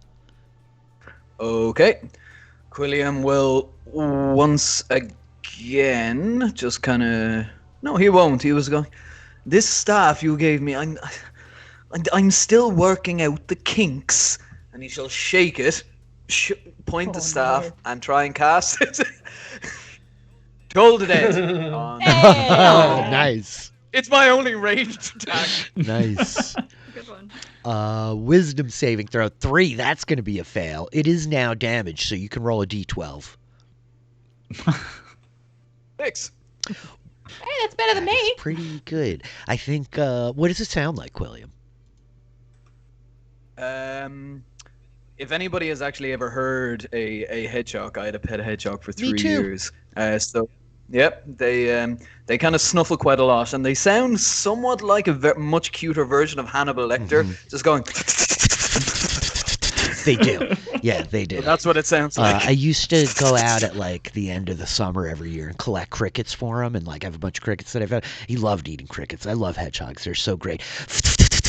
Little mealy ones, or Gurr's favorite. Like, He used to you love them. hear this crazy sound next to you there, Odella, and the next thing you know, boom, this thing is destroyed. The skeleton like falling out of the tree, shattered, battered, and broken. That is your action, Quilliam. You got movement and a bonus action. Odella, are you hurt? Are you okay? I'm okay. I'm fine. Yeah, ish. That you don't sound convinced. Healing word. Ooh, healing word. And he's just kind of look back at old Noel going, yeah, I can do this too. Yes. Yes. There's only room for one elderly curmudgeonly healer in this group, and it's me. I'm sorry about that. I didn't mean to muscle in on your place. Oh, yeah. Yeah. You're There you much go. better at that than I am, too. I am sorry I let my emotions get the better of me there. No, it's fine. That's my... You're old enough to be emotional. Holly Goodtail, you're up on 18. As opposed to my unemotional Jerbeen, right? Or stoicism. Yeah. Stoicism. Because she's nimble, can I run along the trees like Obi was doing to, like, is it still climbing if it's horizontal? Nope, it's not climbing Okay. anymore. Now it's just running. I could make you roll an acrobatics check, but I think it's cool. I think the branches are like pretty big and beefy. You're low in the tree, right? So yeah, I think you have a way to get up in there. Great. And because I'm nimble, I can like move past him without. Yeah, I taking think we extra like movement. watch you come like racing down the branch and like jump onto another one, and it kind of flexes underneath you as you almost like bounce off it, like scurrying around the branch a little bit. You know, it's like a whole scene that we're getting here. But sure, you're able to get behind it and flank it. Great. And this time I'm gonna take a hammer out of my tool belt, Ooh. and it's my dad's old hammer, and that's my improvised weapon this time, and I'm gonna smack at it with it. Okay, sure. FYI, someone in this party has mending, in case you were worried about breaking things. 16. 16 hits. You gonna break Dad's hammer? No, I'm not.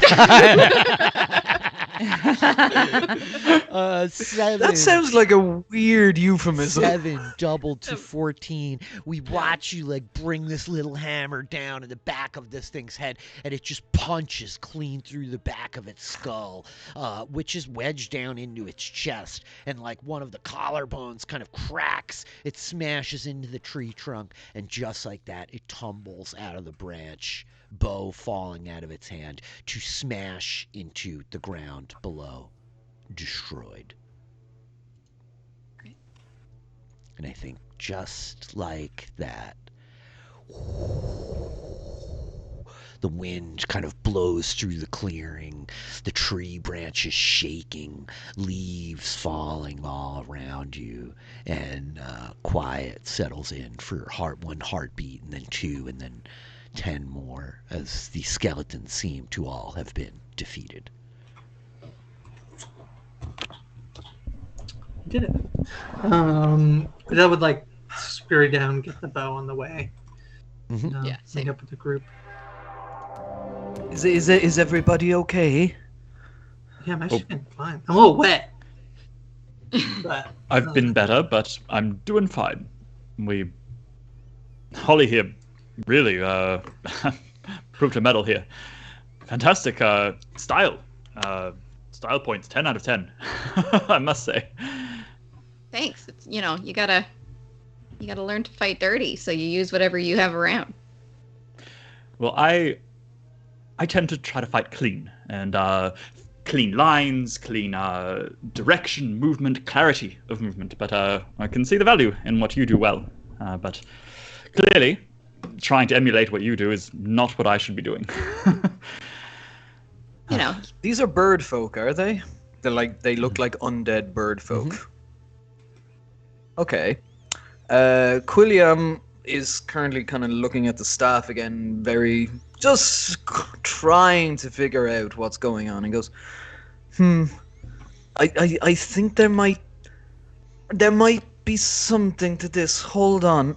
And he's going to look for the corpse of the most well-maintained skeleton and attempt to cast Speak with Dead. A couple of these ones by the front were not like completely shattered, so you walk around a bit and you find one that's got a pretty intact skull on it, certainly. This thing has been killed twice. Let's see if it can speak. I think old Noel is just like, are you all right? Is anybody hurt real bad? I'm fine. I gotta say, I wasn't sure. A lot of you young folk wandering out here on the road. I mean, I know you got your old wisdom with you here, but you are a very capable group of folks. Not so bad As yourself. it turns out. Yeah. It's true. Are the cinnamon rolls temp HP? They regular. Let me double check. I think it's healing. It's It's actually regular. I think they're I'm like pretty little sure. mini healing Healing. potions. Yeah. Yeah, Don't they need are. it, but if anybody yeah. is hurt, also use that. Yeah, because those So, only last like 8 hours, right? Yeah, last up to 8 hours or until the end of a rest. It takes an action to eat it, and you get 2d4 plus 3. So I think as Quilliam's beginning to prepare for this ritual, Obi is going to kind of like sit down back against a trunk, sort of rotating his ankle very carefully after all of this leaping and jumping and climbing has maybe sent a little bit of a twinge through the injury, and he's just relaxing, and he's going to take the little cinnamon scroll and nibble at it because he took a bit of damage that time around. The Does that- Mapach really pull a got hamstring banged there? up. I'm at full HP though. I got healed up. All right, That's the so I got- beautiful thing Plus 8 about temp being HP. low Got it. level. Yeah. And temp HP also, yeah. Okay, so I think that as all of this is kind of happening around the clearing, Quilliam, you found yourself the one with like the most meaningfully intact skull. And you're like kind of standing over it. The Night Father's staff, this old, worn, black walnut staff with its twisting fingers and its stone butt. That's right, I said butt. Clutched in one hand. Rock hard butt. And so you want to enact the magic to speak with the dead? Yes, please, if it is possible. I believe that it is. You got charges left, right? Yeah. I do. This will bring me down to 1 charge, so 2 for the darkness, that really effective darkness, 1 for the Toll the Dead, and this will take 3. Okie dokie. So I think that as you focus the magic, we see this like almost dim glimmer of like a green light in the twisted fingers at the top of the staff, the cold kind of flowing into your own hand, as suddenly that light winks out, and in the skull of the bird folk we see these pinpricks of kind of green glowing from the eye sockets, the beak like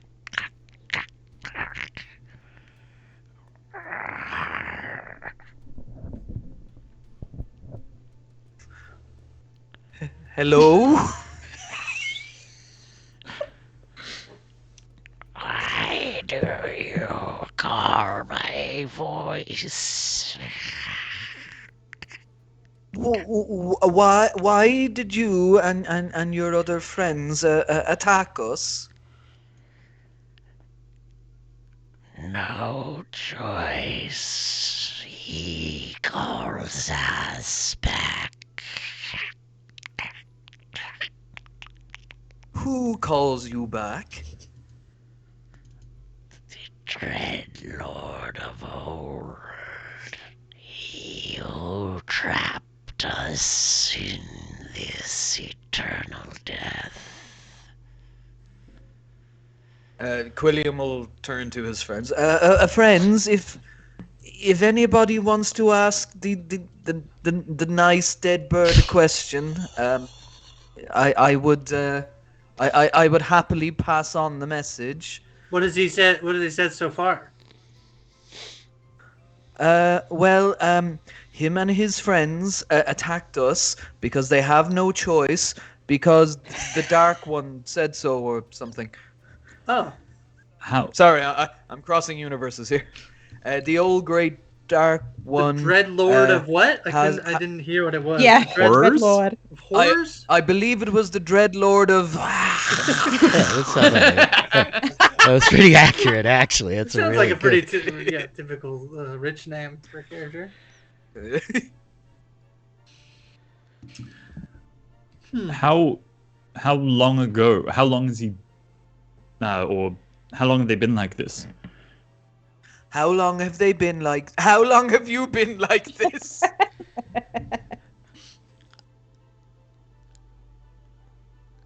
I'm sorry, I'm thinking. I think that it's just like. You never expect us to interrogate the dead ones. Vaguely. I have answers. It's like how to parse them. I think that it's just like the head, like. First 100 years ago, then again tonight.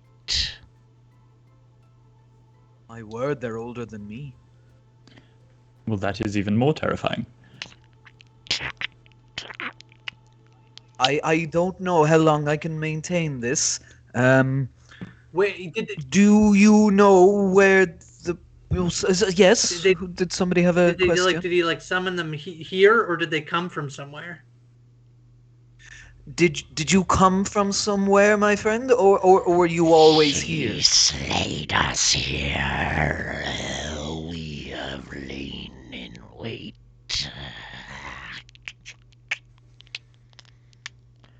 Okay. Here we woke again. And the one who woke you and is controlling you, do you know where they are? And if so, where? And what they look like. Purple eyes. Say purple. I don't have my notes, so I'm struggling to remember what the. We've heard. I think that's all we know. It was That's why purple eyes, I yeah. Yeah. They're a Targaryen. He goes to Outer Heart. He seeks the lost swords of her consort. Oh, that's sweet. Okay. Is that Outer 5 Heart. questions? That is. Oh. But yeah. Leave I me. Good night. And I think the head just kind of like rolls over into the grass, the green lights vanishing. And the gold Well, knows like, that was rather disconcerting. That was almost. William will pick up the skull. I mean, I and go. That's definitely. one way to Alas, describe poor it. Wordfolk. I knew him well, old Noel. A bird of infinite jest. No. I can definitely say that I was not intending to sleep tonight, so everything's fine. Really. No, can we please sleep? I'm so very, very tired. Should we risk going back to town? We did send. What's the guard's name? We sent him with Barnaby? horns. Mhm. We sent Yeah, with Barnaby Rollins corn. Rollins. Yeah. How's I was Best friend Rollins. Yes, Melissa.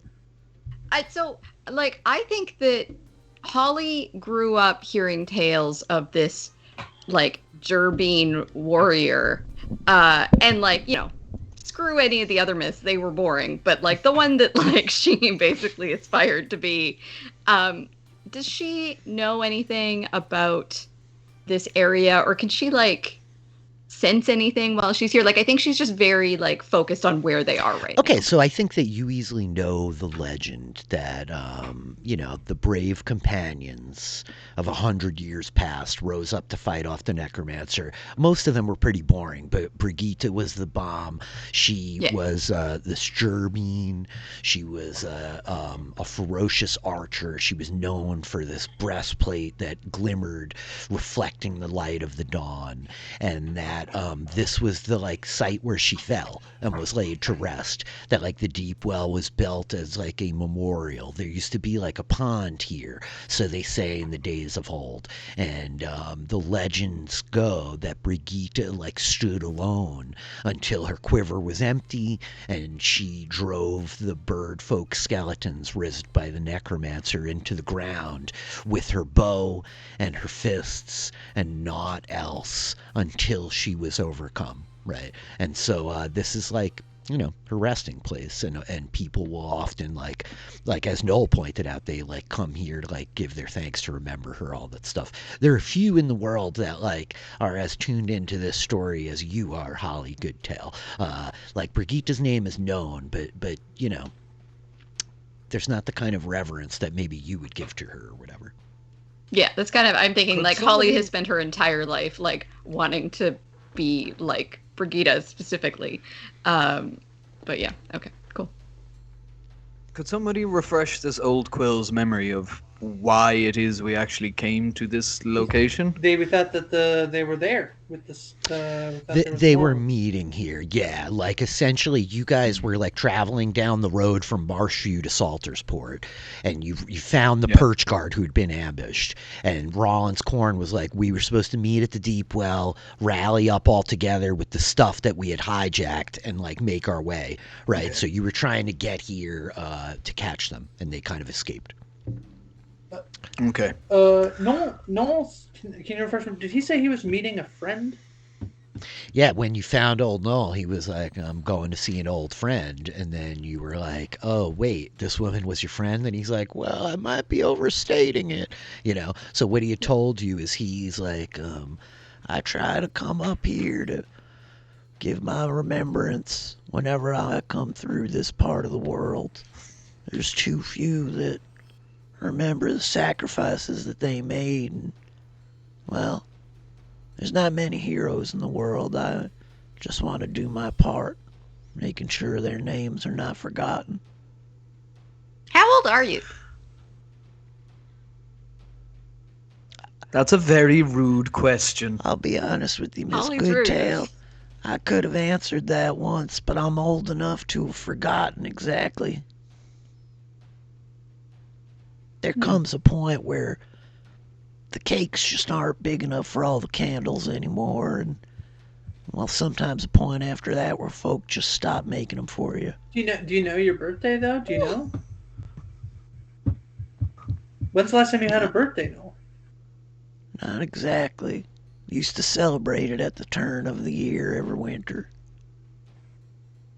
Oh, I'm sure Almond could make a cake big enough. I'm sure it would be delicious too. Oh, absolutely. Too. And Armand's actually gonna, hearing this story, she's already going through her bag, trying to see if she's got like basic cake ingredients that she could whip up. Oh, Noel took damage, right? Did he heal himself or no? Not yet. Oh, I'll chuck him my cinnamon roll. He feels fairly good when he's near the bear spirit, but if he leaves that, he might... How long does that stay? Pretty much as long as I choose to dismiss it. I'm not sure. It walks along, like I can move it as a bonus action. I think he's like... but it lasts until it goes away. I'm not sure where the lot of you are headed after all this, but... Well, this is never such a dangerous place. I've been here many times, and I've never seen anything like this. Well, Noel, do you know anywhere around here where a body can get a good night's sleep? I think we are all in need of it after the day that we have had. I'll be honest, I'd hope to tuck up here for the evening. It's usually a rather out-of-the-way spot, and there's predators don't never come so close as those lions did today. I mean, I realize we all just went through something, but we certainly could find ourselves a camp on the other side of the pool here if we want to rest for the evening. If we're gonna stay here, we should not stay too close to the well, I would say, in case any more birds get summoned. Oh, my apologies. The thing only lasts a minute. It's gone. Can I start looking for a spot? Yeah. Sure. Yeah, absolutely. Anybody want to help me? Yeah. A +4 survival. I shouldn't have rolled that. I should have waited, but 15. I think Obi and Odell, a lot of you were able to start kind of like circling around. And I think that you see like the forest gets much thicker up here. And certainly up here in like this northeastern kind of corner, the sort of like 1 to 2 o'clock area of the pool, you feel like you could like put your back up against some rocks where nothing's going to come creeping up behind you and find yourself a pretty like secluded, secure space to hunker down for the night if you want some good shelter. Cover. While they are looking for a wonderful place to sleep, Quilliam will wander over to the maple stick that Holly broke over the merfolk, cast mending, and put it back together and just kind of waddle over and go, I think you broke this. Thanks, Mr. Quilliam. You're welcome. You always know you can bring me anything and I will fix it. I do. I think as we begin sort of heading towards bed, Obi is going to take a moment and like take off his his long sort of somewhat ornate cloak and is going to sort of go to the edge of the pool and get his little paws ready and kind of just like wash the little blood stains out of the coat before he goes to bed. Yeah.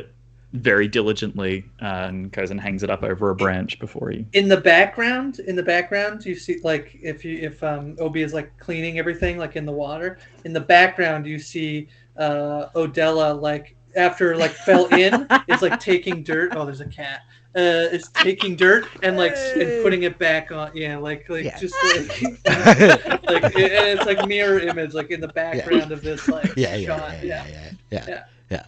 I love it. So Quilliam is like fixed. Wonderful dichotomy between those two. I love it. Quilliam has like repaired the maple stick, handing you back to you, Holly. And so yeah, is there anything else you guys want to do here? Or do you want to kind of hunker down for a rest? Try. Okay. We should be on watch. So yes. Yeah, Who's I don't taking mind. first watch? I mean, are we just kind of napping here, or are we hunkering down for the night? I think we. What time is I think we that? take a long. I think we need to long. Is that your cat purring right in the That is microphone? the mic picking it up. Yeah, Oh he is my like gosh, purring that right was into the microphone. That was like powerful ASMR that just happened right there, boys. I went, woo, woo. Okay, buddy. I love it. I think you're gonna rest for the night, right? So you're saying you want to take watch. You're saying Holly's gonna take first watch. Sure. Is Yeah. that what I just heard? Okay. William will burrow into the dirt about 5 feet, curl up, and go to sleep. Cool. I can take third watch. I think if possible, I will take. Depending on how the watches split up, Obi will take the same watch as Odella if we're kind of splitting it. Okay. Quilliam will take whatever watch he is asked to do, but will not volunteer. And if he isn't asked to, he will just continue sleeping. I think we could let him. Just whatever you want. Yeah, just let me know. But if you don't, I'm not doing it. I don't know that anybody's asking you. Okay, so Holly's gonna take first watch. Obi and Odella are gonna take a watch later. I'll take second watch. Okay. I have a passive perception of 17, but still, Can Bull take the last watch? Big sleeps. Noel could Wait, take how last watch. many? He'll get up. Yeah, early. how many watch shifts are there? Really, probably 4 would cover it best. Yeah. Okay. Yeah. So Noel will take the last one. Okay. So everybody's gonna hunker down. Do you guys have like blankets and bedrolls and stuff? Do you tuck yourselves up in the grass? What does this look like? I'm just curious to see what the scene is. Quilliam burrows himself into the earth, tucks into a ball. You know. I am my own blanket. I could find a tree if there's a tree. Oh yeah, there's many trees. Yeah. I do think that. Go ahead.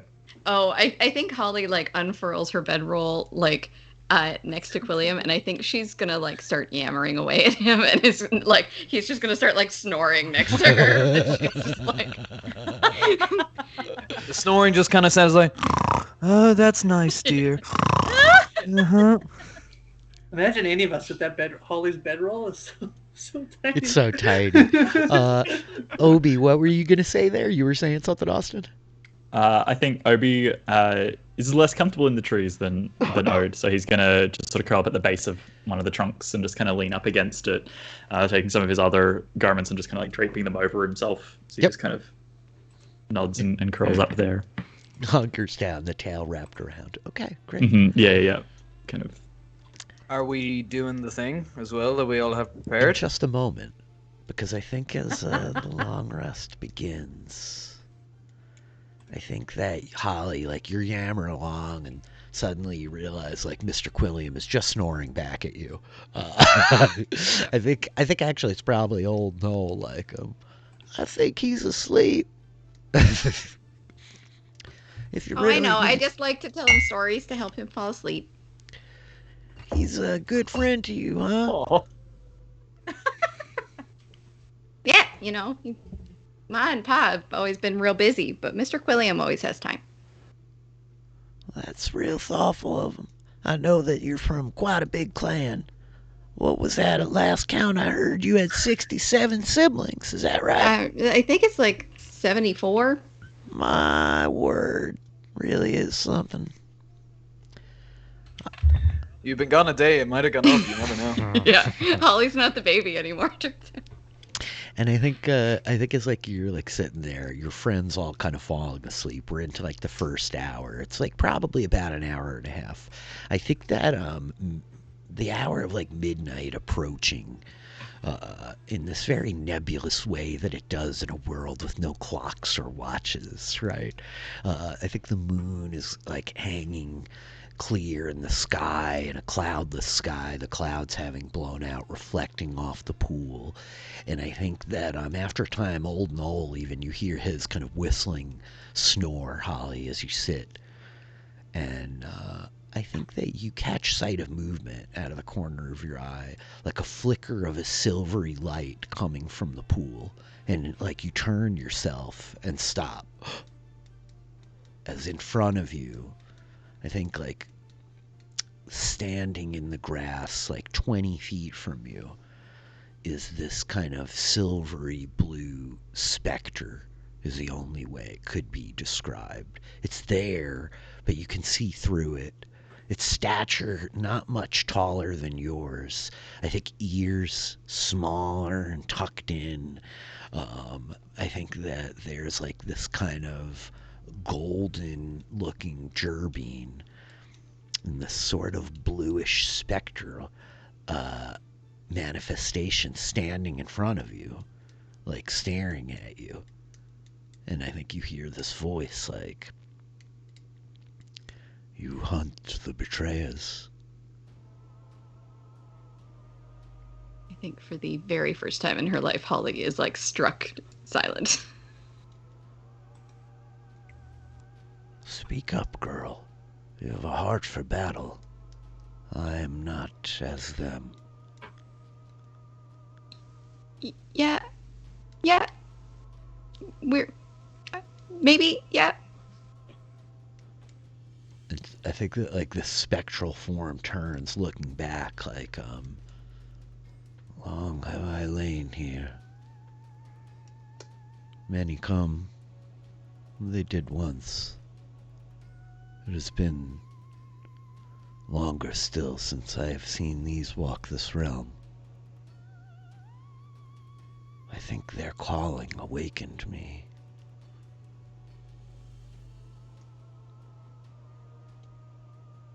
Who are you?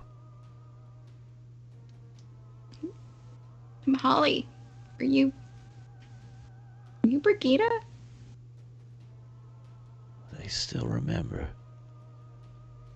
Yeah, It's been a long time since I've heard that name. I've heard stories about you my whole life. You're the coolest. Well, cooler now.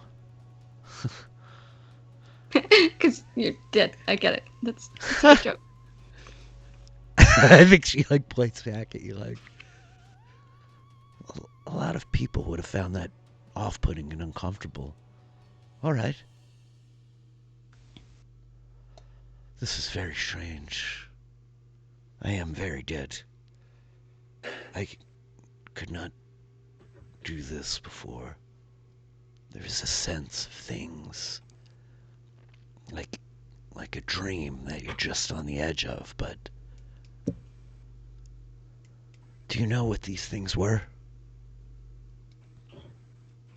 The skeletons. They said they were raised. They were raised like they were 100 years ago. When you fought them, I guess.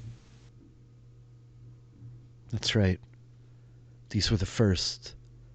They betrayed the guard. They betrayed all their heart. They were turned by the necromancer when he broke from the academy, from the avium. They killed me. I took a lot of them with me, though. Yeah, you did. Can you swim? Sort of. Not as fast as Clove is, but you know. Okay. Well, doesn't matter if you're fast. We can do this slowly.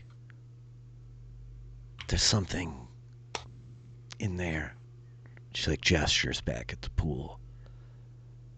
Do you think you could get it?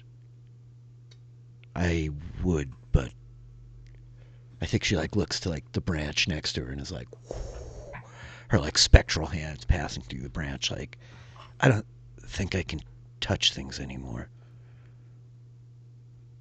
Yeah, okay. Can you watch my friends while I do it? Oh yes, they're safe.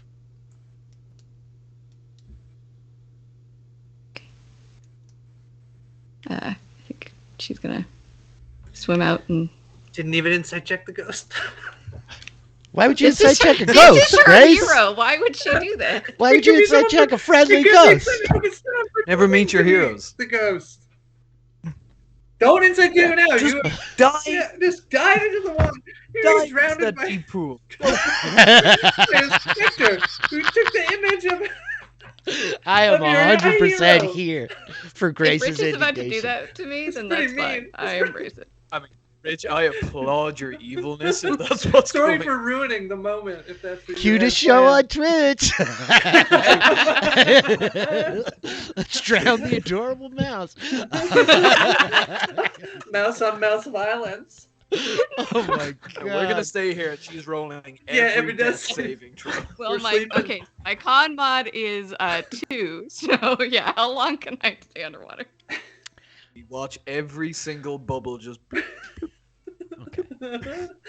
So you go swimming out into the pool then, Holly? Okay. Oh yeah.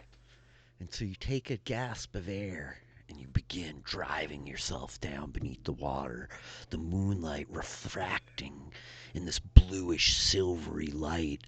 The deeper you go, the darkness kind of filling around you, the weight of the water pressing down, the temperature growing cooler as you get down to like the low water, churning it up to the warmer near the surface. And I think that you're like swimming around for a moment down there. Your con not being that high, like your breath starting to tighten in your chest as you're like peering around all about. And I think you catch sight of this tiny glint of a silvery light, the faint moonlight that's penetrated this deep into the pool, reflecting off something buried in the mud.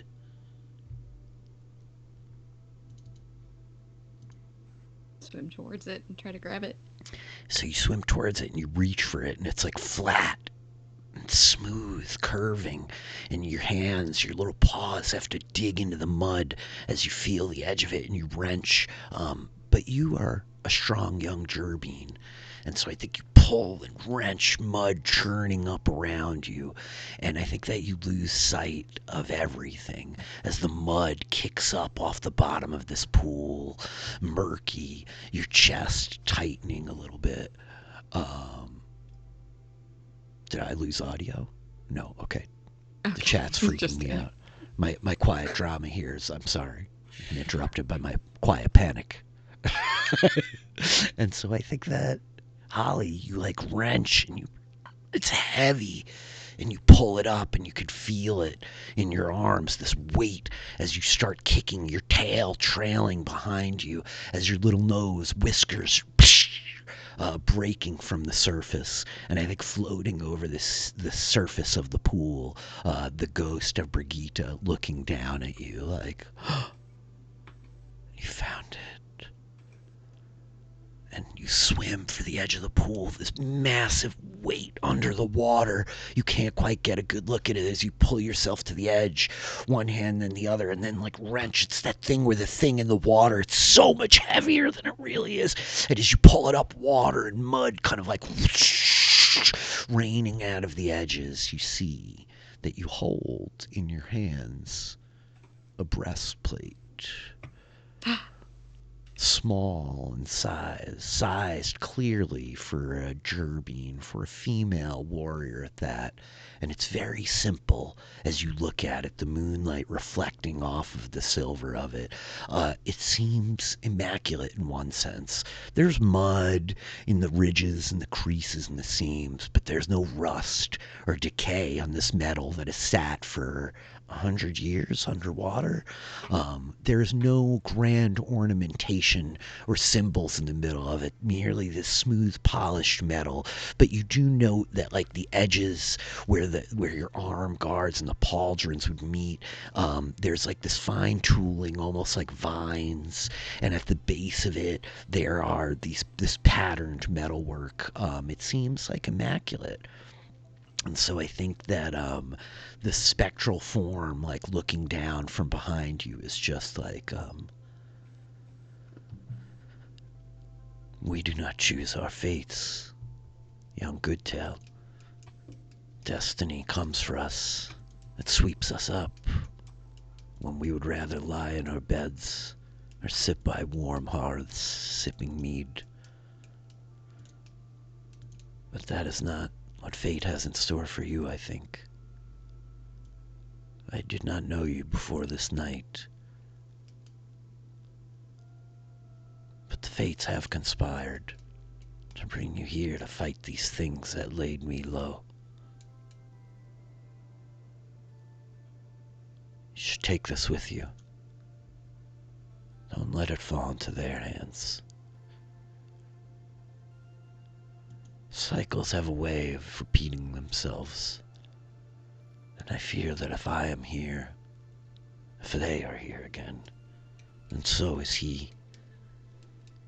Return this evil the first time.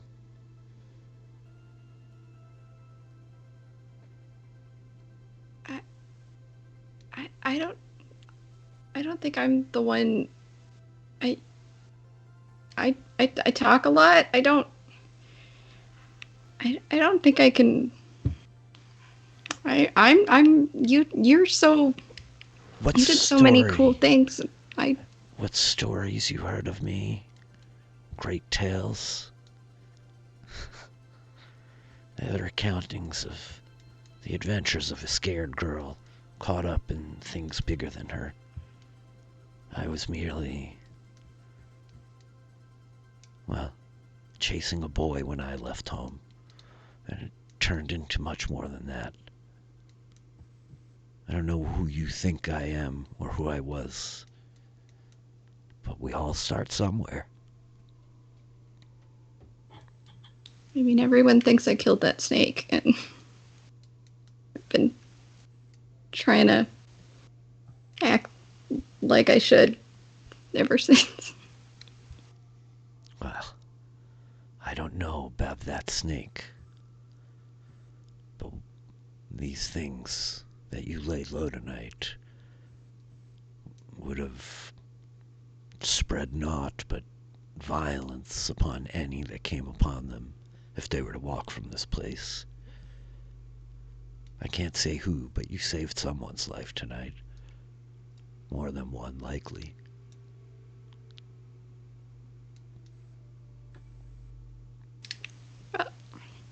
You. I'll try to do you proud. Keep an eye on that old man. Not the Hedge. The other one. Yeah, is he a friend of yours? I think she just like smiles at you a little bit like, that's a good question. You should ask him in the morning. I feel very weary. I hope to see you again before it's all told.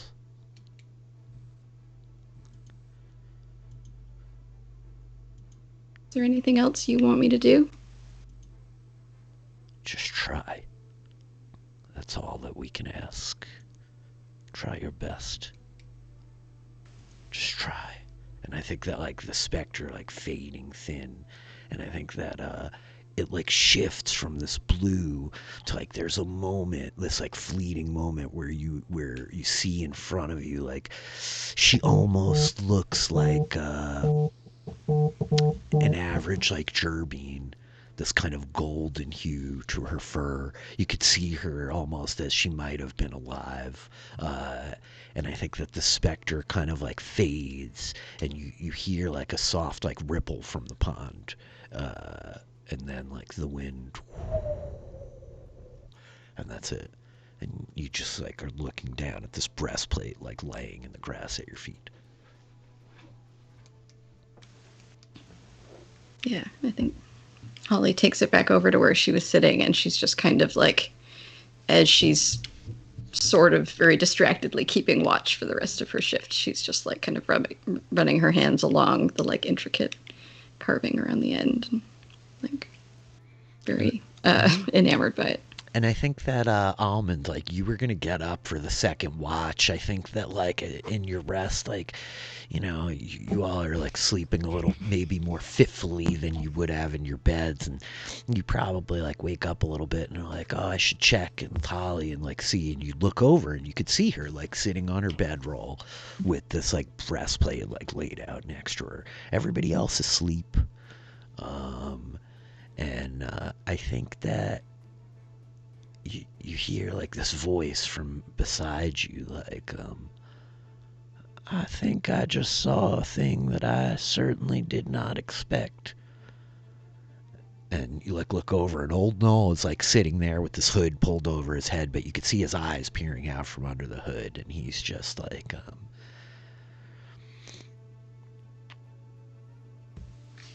you all, well, I think you're in it now.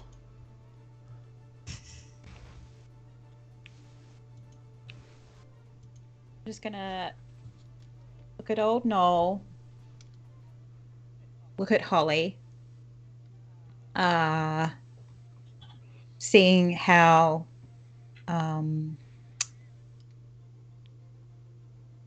entranced Holly is with this breastplate. I'm not going to interrupt her. I'm just going to let her stay in her moment.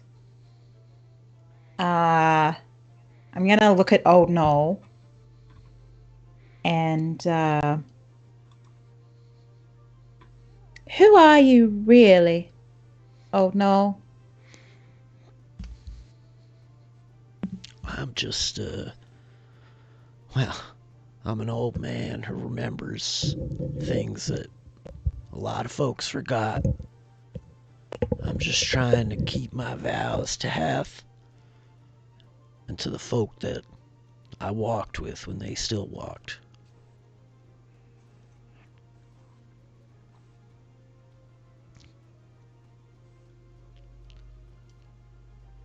Once upon a time. Are you? Oh no, go ahead. Were you one of these folks? Well, that would be downright improbable.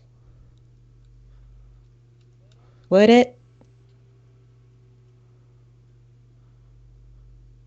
Gosh, you all are a lot more clever than I might have guessed at first glance. No offense or nothing. I'm real old. I've been walking these roads for a long time, and there ain't many that think to ask questions quite like these.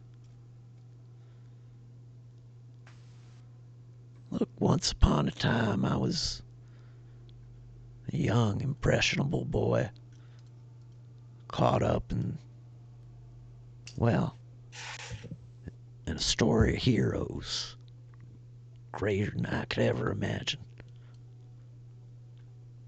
I just tried to do my part, make sure that the costs that they paid were worth paying. I've seen a lot of things in my years, but what happened here tonight is the start of something dark, dangerous. Perch guard can't fix it. I don't know what's happening in the avium or what the leaders in Alderheart are planning. But there's a darkness that's awake again. And if he's raising these things up here, he'll be doing it somewhere else tomorrow. I'm too old to go running off chasing darkness across this land. And I'm just one old fool telling old stories.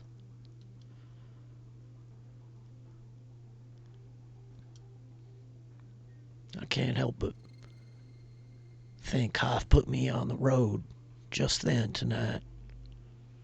So I might run into a lot of you.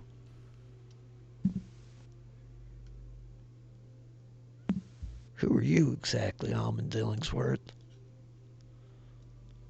That's the question that matters, I think.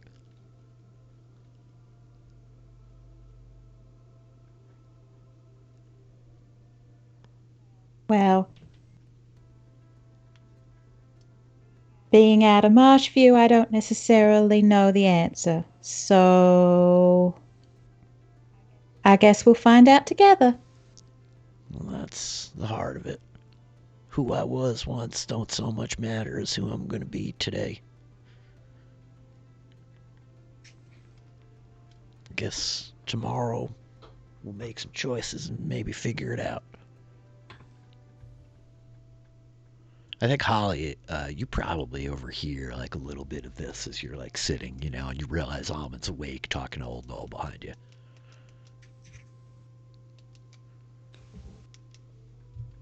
So, who all, I never paid much attention to anyone other than Brigida's stories, but could you tell us about your friends? Oh, let me get some rest. We'll have morning and do some talking, I think. You should sleep too. You need to wore yourself out. Okay. Can I insight check the we'll have morning to talk? Sure. Is he gonna ditch? About time we inside check. Yeah, let's do it. Let's start rolling some insight checks. But I have a wisdom of -1. It's insight check, Old Noel. Right now I don't really trust that he's actually still going to be here in the morning. Very good call. To be fair, it's touch and go with Quilliam. 18. You don't get the impression that he's trying to like deceive or mislead you, you know? Yeah. He honestly seems worn out. I think like, you've met him and like adrenaline has been up. The perch guard were Yeah. hurt when you found him. You fought these things, you came here, and I think as you're looking at him, like I don't know what your take is on Old Null or Almond's take thus far, but as she's looking at him now, I think she sees a very tired old man, Yeah. Yeah.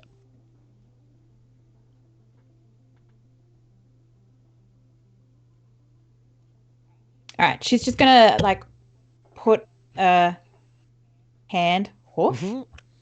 Not thought about that. It's a hand in the art. So there we go. Hand on his shoulder, and sort of looking at Holly as well. Sort of says, "Well, maybe it's time you two get some rest. Okay? We can talk in the morning." You're real thoughtful. Good at taking care of everyone. It's what I do. And so I think he like snuggles himself back up against a tree, pulls the cowl of his cloak down a little bit, and we hear the soft kind of whistling snore. Yeah. And so Holly, you can rest. Almond, you like sit through your watch for a couple hours pretty uneventfully, as it were. And the night is like quiet and still. No ghosts appear to you. And so the time comes to wake up Obi and Odella. I'm up in a tree. I don't know how you want to wake me. Yeah, I thought about doing something for a second, and then I realized that it's not You actually wanted to waking throw up a everybody. rock at I will be right back. I am ringing listening to you the guys. bell. I will be right back. I'm listening though. Just banging the pot lid. Yeah. But I won't, because it's not the last watch, and I don't want to wake up everybody. Yeah. That would be really mean. But I nearly do it, and then I remember. We should always what put time you it on is. last watch then. Yeah, It's there we get go. in the That's morning, what we we can get to do wake now. everybody Yeah, up. good to know. Ring the breakfast Yeah. bell. Yes, ring the Yeah, that breakfast was bell. really our bad for not putting you on last watch, yeah. for sure. Yeah. I think yeah. I'll just wake you guys Yeah. up normally. I won't do anything particular. I think Wake up. Perfect or peeing opportunity is coming up. Odella would like crawl down and sit next to wherever Obi ended up sleeping, and then sit next to him and keep watch. Hey, Hey, that's pretty wild. Dead birds. this was not at all what I expected today to be like. Yeah, I thought I was just gonna go home and kind of like watch you perform, hide the crowd, maybe see Mom, and it's quite different. Just a little. Why did you come home? Every year I've come through Salters on the way to Marshview for the fall festival and said you should come, and every time, the times that you have actually been free and you haven't been busy, we've been able to catch up. You said no, you're too busy to come home. What changed? Things got pretty untenable in Saltersport. Really? I always got the impression you were doing great. It's just like always busy, always like I don't have people like these people. I think she should have like gestures to like new sleeping companions. So it was going okay. It was fine for a bit, and then got caught up in some stuff. I don't know if you would know. Bad stuff. I mean, to be fair, I wasn't doing much of the at the end. I wasn't doing the bad stuff anymore. So that's good, right? Well, I guess. I always thought you were doing so well. That's what you always told me. That's what you, when you Yeah. actually were free. I know, but it's because like you were doing well, so I wanted to make it look like I was doing well. You know, performing. Well, You know, traveling all over. So, you know.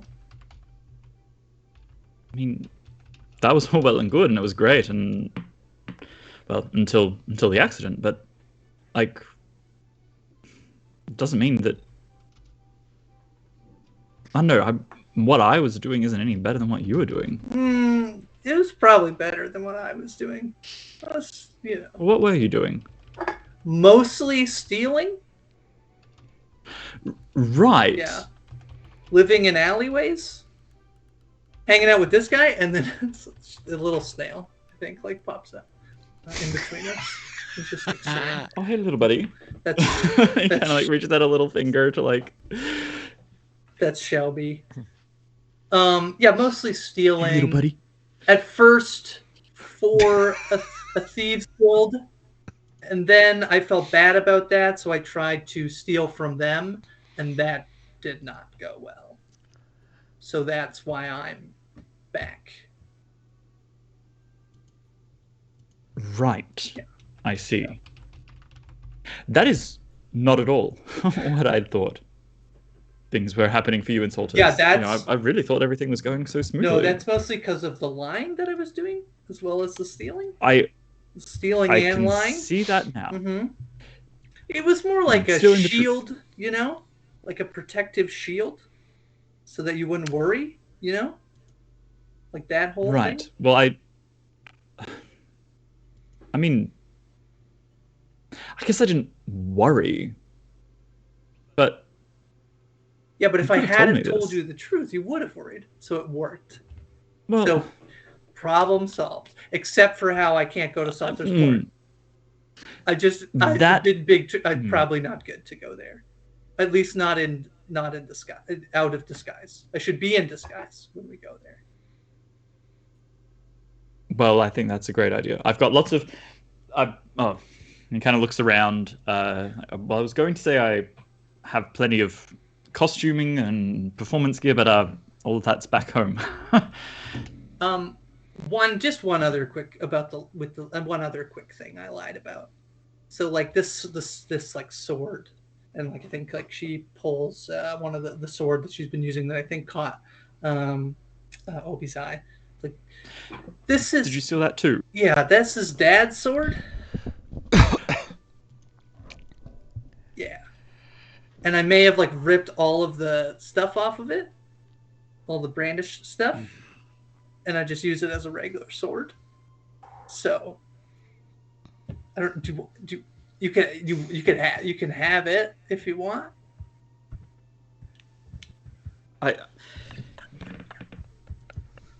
You tore off all of the ceremonial. It's like a fit of anger and frustration, some worry, you know, some of that. So yeah. We could fix it. Scrounge craft, right? That we can. Yeah, it's not totally. Do you still have broken. what? Do I have no? Do you still have what you tore? No, I threw it in an alleyway in a gutter.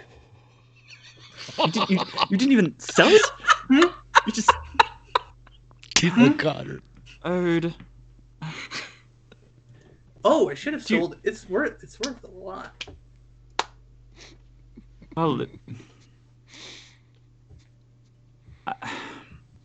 look, I don't want to dwell on it, but I can't say I'm not frustrated. That's fair. Another reason I lied to you for so long. Frustration was another, emotion that I didn't want you to feel. So. Mother thought it had gotten lost somewhere during all of the. Oh, you can't tell. You can't tell Mom. You can't tell Mom. Well, I mean, That's probably fair. I mean, Yeah, but she was distressed where it was. It was, yeah, but time heals it's all blade. wounds.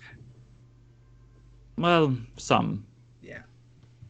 But I mean, that was the blade Dad danced with. That was the blade he performed with. Yeah, was, and I took it because I had always wanted to do that before, but then I was not very good at it. So then I stole it and then ran away to Saltersport, and then in a fit of anger, tore everything off of it.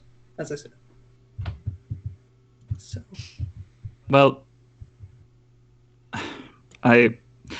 this day is really not what I expected it to be. Yeah, we should. Yeah. Well, we have like 2 hours of watch left. This is going to be awkward. Yeah, This is going to be Look, we'll find a way to make it new. Like I say, Scroungecraft. It's what Mum's interested in, and it's what she we can make it new. We'll fix it. We'll fix all of it. Except for going to Saltersport. We can't fix that. I'm in big trouble there. That is good to know, given we are on the road heading that direction. Figured we just skip right by it. I mean, it's possible, yes. I mean, we've got to go and track down those other swords. A lot of swords today that were up towards the monastery north of Salters. So, maybe we don't even have to stop in, or at the very least, we'll make sure you're in good disguise. I know my way around Saltersport actually pretty well. Could sneak around there. It's also where the bad guys sneak around. So, we'll a bit of good, a bit of bad. I am really glad to see you, Wood. I'm not happy about this, that sword. No, but this I am. Have to reveal it. I'm keeping everything within, but I'm glad to see you. Yeah, I was saying you were fighting one of those birds up in the trees. Like I was over there. They're very talented. Those birds. I see what you did there. I see what you did. Well, should keep watch. We should. It's a shame that you're missing the festival. Yeah. Would have been nice. We could have danced. Maybe I'll be there for next year's. No, you know what? We're dancing now. We're dancing now. Wait, what? Come on, up you get. Wait, what? We're dancing now. You were coming home for the festival. I don't care that you were going to hide in the crowd. I would have seen you, I'm sure of it. And we would have danced. We're missing the festival, so we're going to dance right now. Okay, sure. Are they? That would do a perception check to make sure everybody else is definitely sleeping. Go for it. Is everybody sleeping? Is everybody sleeping?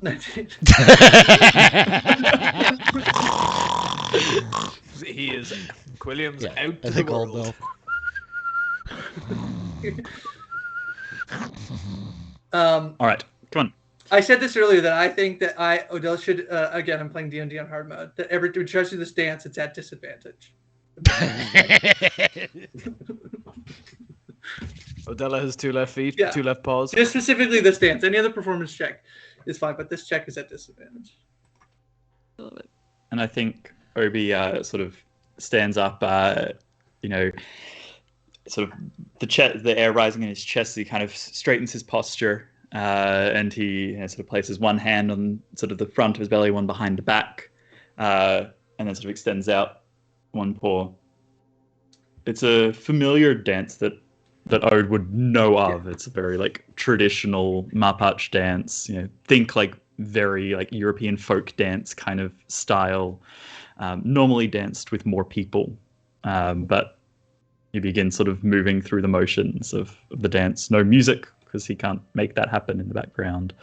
Though actually, let me just double check something. Faint musical notes. There you go. Faint musical notes. I think like a droning of something. Yeah, I think he does sort of as he sort of moves through this dance. Every now and then there's a stamp on the ground. Every time he stamps, it sort of creates this little bit of prestidigitated music that only kind of lasts like a couple bars, but it kind of gives a little bit of air. It's quiet, it's soft. It's more percussive than like a lilting melody, but he sort of initiates this small little dance. Yeah, Udella would follow. Try it. At the very least, you owe me this for the sword. One dance, at least. Fine. Do we make performance checks? All right. Let's do it. Sure. Okay. Not bad. Oh yeah, you guys are right on par. Yeah. Yeah. You guys are such brothers and sisters. That's unbelievable. That is unbelievable. Well, you're really not as bad as you keep saying you are. You know the steps, you know the rhythm. Yeah, I'm all right. You're better. Just barely. Just barely. Just barely. I'm gonna blame it on the ankle. This time. Is that so watch? You dance. Yeah. And so you dance. We get a dance because we're dancing. Yeah, exactly. The soft percussive notes of the prestidigitation from the trained bard kind of filling up the space and leading you away. And you dance for a time. I think, Shelby like peeking out little antenna eyes, like enjoying his whirling spins and such. And I think as you all finish, the pair of you like finish and part in that moment, I think you hear a rustling as old Noel is awaking over in the side, the hours of your watch having passed uneventfully. And he's just like, I never can sleep in like I did when I was young. You kids, you can catch the last of your shut-eye if you need it. I'll keep an eye on everything here. Thank you. Got it. And so you all go back finishing your rest. And I think I would say at this point, you all have a long rest and you get all your hit points and your spell slots back. But instead, I'm going to say level up! Oh, level up! Level up! First rest and first level. You got to love that. That's how we roll, Philly fam. Hilarious. It's like, let's play for friggin' hours with no long rests and just level up. So yeah, we conspired a little bit, prior to this. You guys have 4th level sheets locked and loaded. Do we need to roll hit points? Is that the singular thing we need to do? We did that. Most of us did for simplicity. Earlier, and I really don't want to re-roll Okay, then it. don't re-roll it. Yeah, don't re-roll it. Don't re-roll it. No. No mandatory re-rolls. That 8 I rolled was, I'd like to keep it if possible. So everybody is leveled up. You guys are all now 4th level. You're all able to awake in the morning at whatever rates or states you wish, as Noel would kind of like come let you know that like dawn has come. And you guys tell me. I don't know if there's like a conversation here. What morning looks like as you're all waking up. Holly as a William's still sleeping. Okay, got it. Holly as a breastplate. Whoa. Yeah, I think she's like weirdly quiet. Do you have it out? Do you is it just out?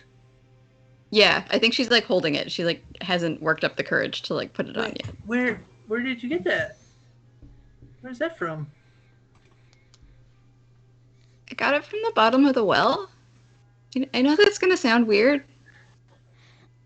I swam down there and I got it. I know I was supposed to be keeping watch. I'm sorry. The ghost said she'd keep watch, so I thought it was okay. Wait, what? Ghost? Yeah, this is gonna sound really weird. I think Brigida talked to me last night. Does that make sense? Like that can't be right. Somebody else named, like somebody named Brigida? Like who came No, by? like the one... The really from famous like one? 100 years ago. Yeah. And I think this is hers. Whoa. And she told me that The bad dude from like 100 years ago is like probably back, and that it was like maybe our destiny to go fight him. You sure it wasn't? You sure it was actually Brigida? It wasn't a ghost pretending to be Brigida to trap you? Like, I'm pretty sure it told me where to find. She told me where to find the breastplate, and Could then be I a went and haunted found it. And breastplate. she said she'd watch over you all while I did it, and then and like she did. So I don't know. Long con could be. I ran lots of long cons. Did you really? Yeah. She told me to ask you who you were, Mr. Knoll. Me? I think Noel's like. You mean me? Yeah. I explained to your good Miss Almond last night. I'm just Noel. Old Noel. Once upon a time, might have been somebody else, but... Well, so who did you used to be? I used to be young Noel. Let's just leave it at that. I think he says that. I used to be a man who did things, who acted to make the world a little bit better than it might have been. I used to be part of something bigger than I was. Like you all, really. Just one of a group of friends that got caught up in something larger than themselves. Look, I don't mean to get slippery with y'all. I'll tell you this, though. Half is... Well, he's a trickster. He likes nothing better than to laugh. Some folk think he ain't worth trusting because of that. But there's no malice. There's no ill intent. Joy is, well, the best gift that we have in the time that we get. And all I know is that he played quite a clever trick on me. He lured a young boy up into something that was larger than himself. He gave me a reason to keep going for a long time. Just so who I used to be is less important than who I am now. Who you all are, that's what really counts, I think. I saw that ghost. Your little friend here. Well, she's not making stories up. I mean, that right there should tell you that much. She didn't build that overnight. Destiny's come for a lot of you. It's pulled you up by your ears and your tails and the tips of your nails and dragged you up out of your quiet little town to where you're out here fighting for your lives against a half-dozen bird folk that died a century past. I don't know what that means to a lot of you, but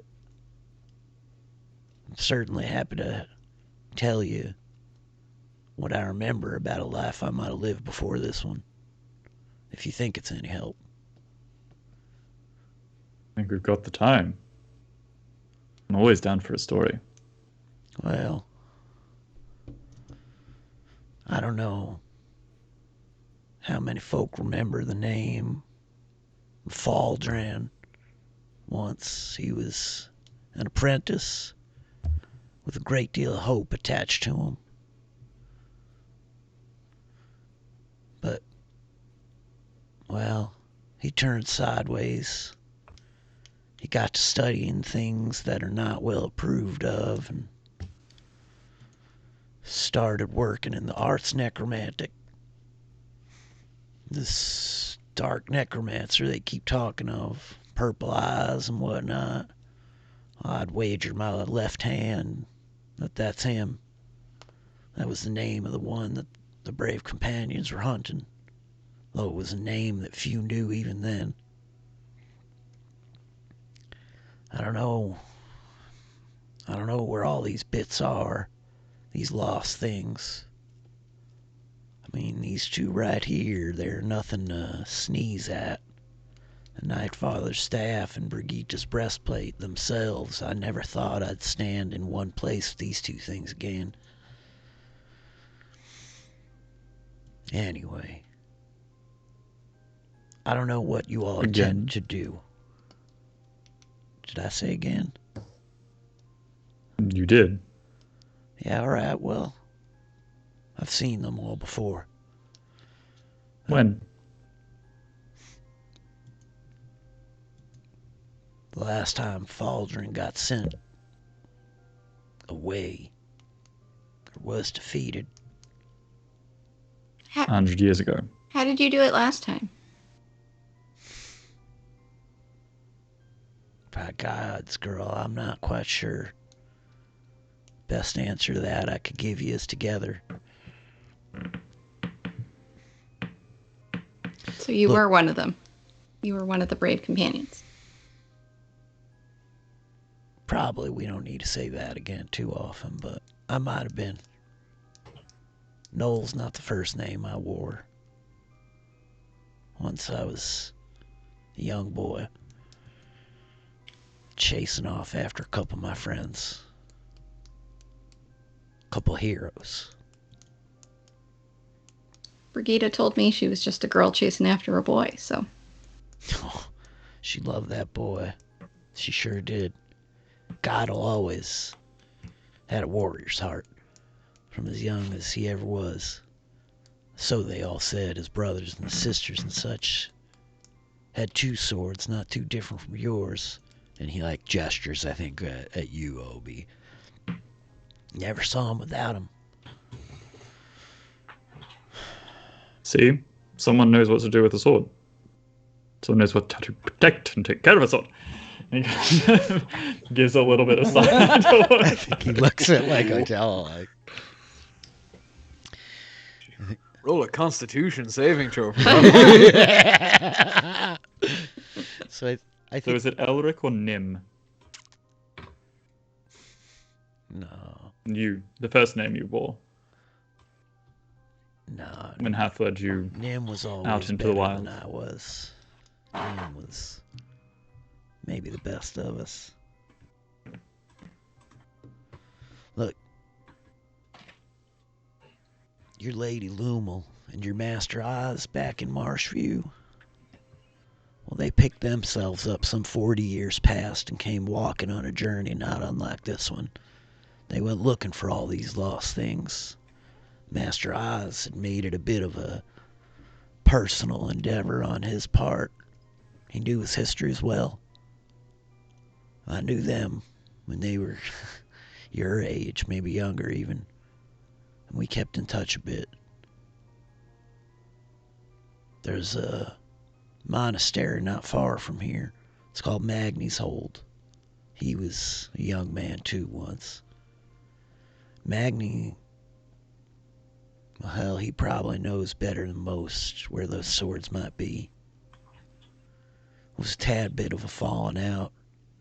Question of Oz's intentions. They don't talk like they used to, but I make it a point to stop in on Magni the Young, they called him. He ain't so much anymore. I don't know where you think you need to go. I ain't here to tell you. If you're headed there, I can show you the way through the forests. If you're going to Salter's Port, well, I got friends there to look out for you. The folk at the Marguerite Rose. The captain, just as likely as anyone to know where you might find those swords, even though it'll be hard to pry out of them. If you're going back to Marshview, well, I'll make sure you get there safe, and I'll share what I can with you on the way. I don't know what you all think you need to do, or what you think you need to know from me, but I'm quite certain that the Amaranth put us on that road last night, so that we'd end up here together today. I think that's fair. I'm certainly, I have to say, I'm fascinated by all this, all these stories. I've studied, heard about all of them, and if what you're saying is true, that somehow the Amaranth is putting us on a path of recovering, gathering these items to, I guess, stop whatever is raising these bird folk again. I'm all for adventure. I'm all for seeing more of the world. I'm starting to wonder if I would get back out there. Well, that's one. What do you have to say about it, old timer? I think he's looking at you, Quilliam. Oh, hell, somebody make him a pot of coffee. Mr. Quilliam, wake up. It is my turn in the wheelbarrow.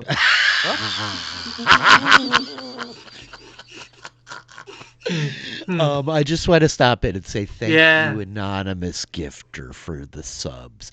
Legit, you guys. You know, this is my grind. This is my day in and my day out. I run private D&D games for people. If anybody out there is looking to hire me to run a game for your friends or family, but otherwise, this is how I pay the bills. So thank you very much. I really appreciate the anonymous gifts. It's very kind of you.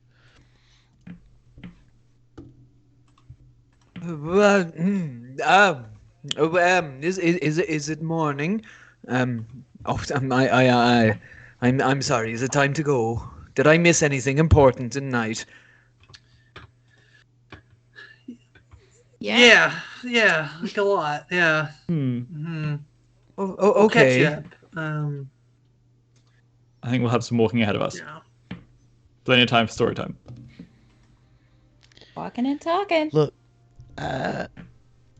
this ain't my quest anymore. I'm not without my uses, but I'm no stalwart adventurer. I'm an old man who remembers important things. I'm happy to help. I'm happy to walk with you for as long as you want me to, but someone younger and fiercer and faster than I needs to do what comes next. And yes, that Say no means more. you too.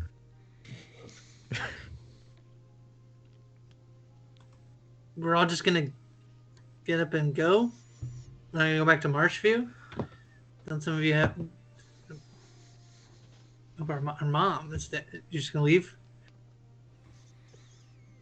I can send word back for you too, if you'd like that.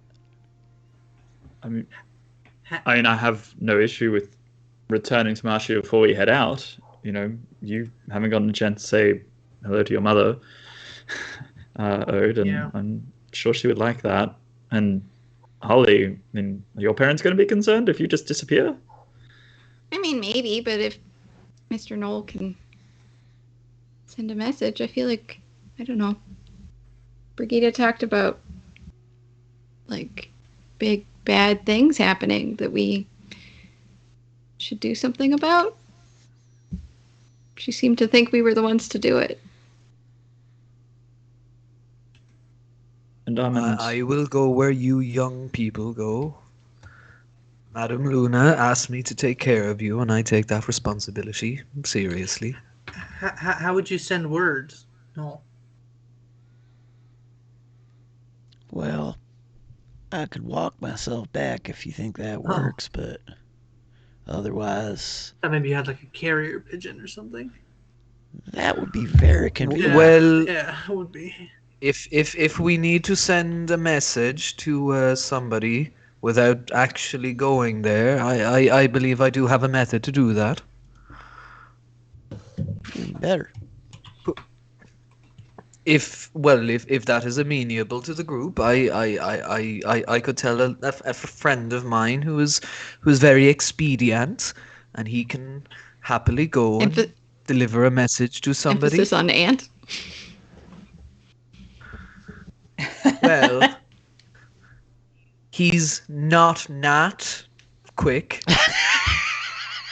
I think Obi leans over to Ode and like sort of whispers like, "Your puns are better."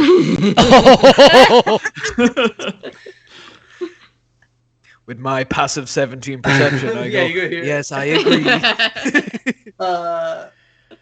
Okay, I mean, we'll send a message back. We send it to maybe to the inn, and then she passes word around. I mean, before we send a could message, send it to Madame Luna. Everybody knows Madame Luna. Before we send a message, though, Armand, what about you? You've been a little quiet so far. Are you okay to leave Marshview? Have you left Marshview before? Oh yes, I've left a couple of times, and I think I'm fine to go now. If we can get word back to home, then that would be great. I think if there's dark things a brewing, then we need to get on that as quickly as possible. I don't know if we've necessarily got the time to wander back to Marshview and then head out. So, yeah, if there's a way to get a message back to Marshview, that's fine. Let's go. Okay. Andrew, and this tiny little gnat will appear from Quilliam's back. Andrew, I need you to do me a favor. Could you go find Madame Luna and let her know that what am I letting Andrew know to let Madame Luna know? That we're safe, that we're heading off, we're together, we are taking care of, I don't know, some bigger things brewing. But we've got each other. We'll be okay. Andrew, I need you to find Madame Luna in the inn. You've been there before. She left you out that sugar treat once. Now, let her know that we're all going on a grand adventure, but we're all going to be very safe, and there are bigger things in this world than and then just staying at home in Marshview, and sometimes, well, all kinds of folk can get swept up in that. Now that's what you're hearing. That's what I'm saying. But Quilliam is speaking with Bug, so all you're hearing is. I think Andrew's.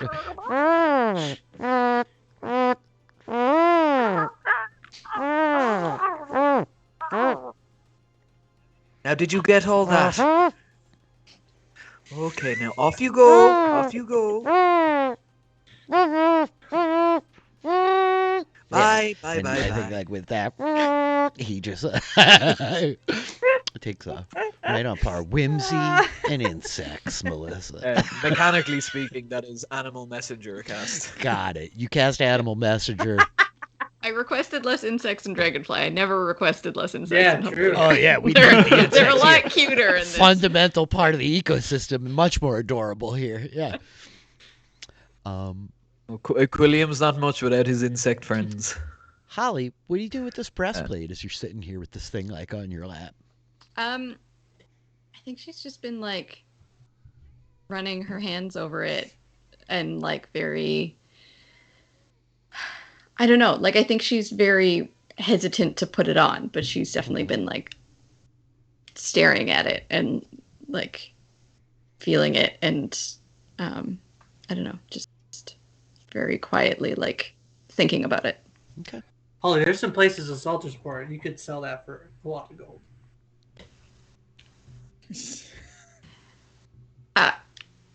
I'm gonna pretend you didn't say that. No. Well, We're not doing that. It's fun, but it seems like if you're not gonna wear it, you might as well sell it. No. You're not gonna wear it or sell it? I mean, like it's. I think it would look very good on you, my dear.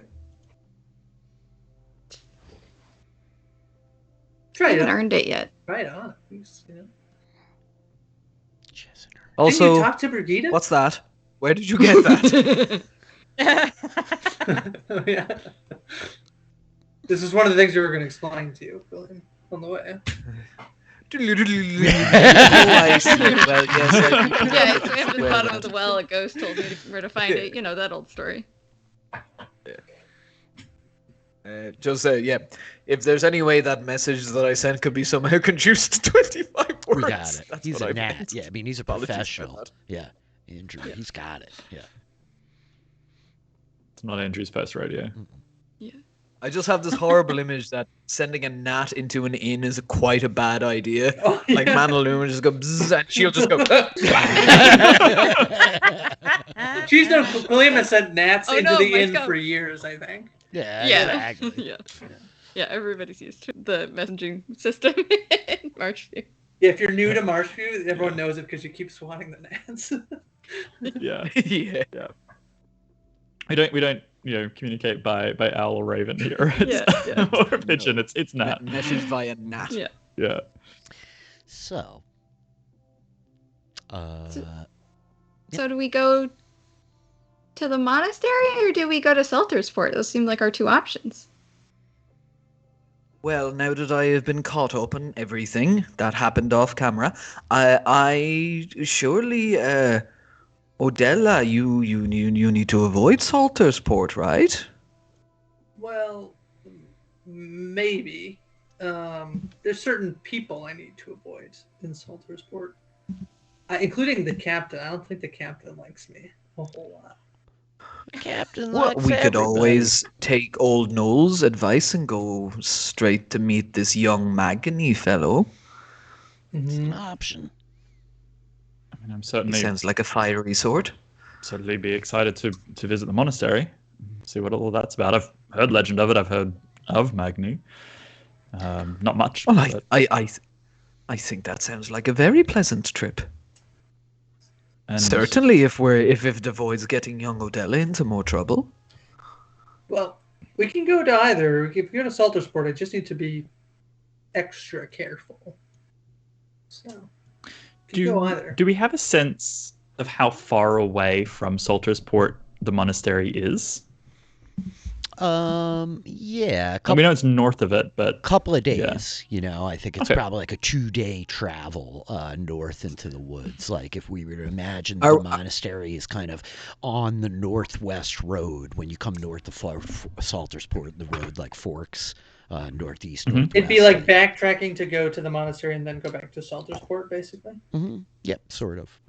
But is Saltersport on? It seems to be on the way to the Yeah. monastery. So we follow that road. We can stop off in Saltersport and then Correctamundo. continue. Yeah, the road to the correctamundo. It'll monastery. just put like an extra day Oh, on your okay. journey to go to Saltersport and then follow the road, right? Like the road's going to be faster to go through. Noel is saying like he can keep you through the woods if you want to stay off the radar. Yeah. Well, I don't want to influence anybody, but the last time I was in Salterport, all of 45 years ago, they had some gorgeous salted caramel that I would just love to share with all of you. Oh yeah, they opened themselves up a whole shop. It's incredible. They got caramels, chocolate. They got vanilla squares. Did Mickey and his salted caramel cart actually get a location and a premises? Oh, I hope he I'm franchised it. sorry to tell you this, friend, but Mickey took a tumble. He got knocked over by a rogue donkey, and the cart actually ran him right over. He's dead 20 years now, but in fact, his daughter, Michelle, runs the place, and she's come in with a whole series of delightful new recipes. It's Oh, that's wonderful and so unnecessarily dark.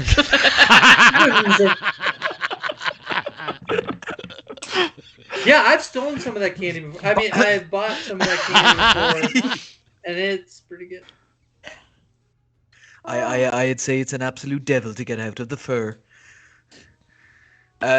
Speaking of shadows, you may notice something about Quilliam when he wakes up, that his quills are a little bit darker than usual. The shadow that came out from the darkness and the shadow that came out from the staff that he was messing around with seems to have taken a little bit of an effect on him. It seems to have touched him in a little way. buddy. That's it. Love to hear it. We love to hear it. That darkness had a purpose. I didn't think it was, but I was RPing that the entire I time. love it. Okay. So, consensus? I think Sorters is the at least makes sense to stop there. And Okay. I mean, we can stock up on supplies and You sure can. maybe find some more information before we head off into the unknown. Indeed. I think we might even be able to salvage young Odella's reputation. I'm sure if I have a word with the people that she might have a problem with, that we can solve all of it. Or we Yeah. could I just- mean, what's the worst that could happen? We might have to fight all of them, and that could Yeah. be fun. Poor Obi. What are you saying, Austin? Or I mean, he's kind of glancing to Ode, not wanting to speak for her, but you know, a little bit of the protective big brother kind of coming in of like, if we can just avoid it, it's probably best. If we found a disguise kit, and I know some shady places, I just can't go in there. If someone could go in there and get one, I'm proficient. Well, that we can figure something out for, I'm sure. Well, if you really do need to avoid being seen, I think I might You're be not able going to to help cast you. darkness on me again, are you? I mean, it would. That was a mistake. it hard to see. I'm figuring making out it this possible new to thing. see. It's I thought I was being very sneaky for a minute, but then it turns out it was your magical darkness.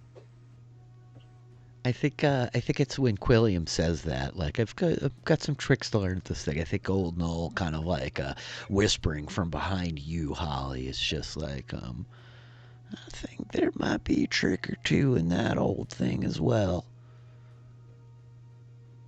Food for thought. Well, Come on, give us a stat block. Come on, come on, come on. oh come yeah. on. I mean, I was like waiting for somebody to like do a thing to justify me giving you the stat block, but should I just show it Well, to you? I was gonna say she hasn't put it on yet, so that is up to you. She hasn't put it Yeah. on. That's true. That's true. Hands I think off. one thing like Obi does sort of note is that in all of the travels I've made with the troop, you know, there's a few tricks I've sort of learned along the way, but there's one that it does need a pearl. And you know, if we're going to the coast, then perhaps I can pick it up, and then we can at least know what this does, and then you can figure out, up to you, when you feel like you've earned it, knowing what it will do for you. But I need a pearl. Then I guess we have to go to Saltersport. Well, Yeah, we that gotta settles steal a it then. pearl. Buy a pearl. Buy a pearl. Well, or- Sorry. I'm sure I could convince the clam to give I one think up. it's at that. I think it's on that note of like steal a pearl, buy a pearl. Everybody else be like, William's like, I'm sure we could get the clam to give it up. That is probably where we end our episode today. Amazing. Ooh, ooh. We have a It destination, always people. comes We too have a soon. These destination. endings. Gosh, this was so much fun, you guys. You level us up and you don't give us an opportunity to use all our fancy. I know, I'm the I worst. know. I'm a I had a terrible moment DM. where I got missed with an attack, and I was like, "Oh, I have a thing," and I was like, "I don't yet have a thing." I don't yet have Yeah. a thing. Yeah. Yeah, where's those same committing here. errors? Just swarm them in. Oh It's yeah. just- Yeah. Let's just fight something. Legions of them now. I have so sorry. much of. A tangential campaign has to do something before that happens, unfortunately. I have so many of those creatures from like the furry folio loaded up in here. I'm like so excited. The fluffy folio, I should say. I love those guys. Yeah, this has been a blast. That was such an amazing fun. balance.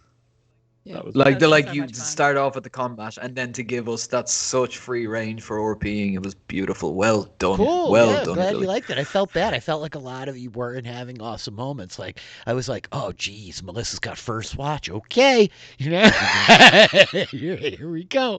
Game on. I've been so excited for this.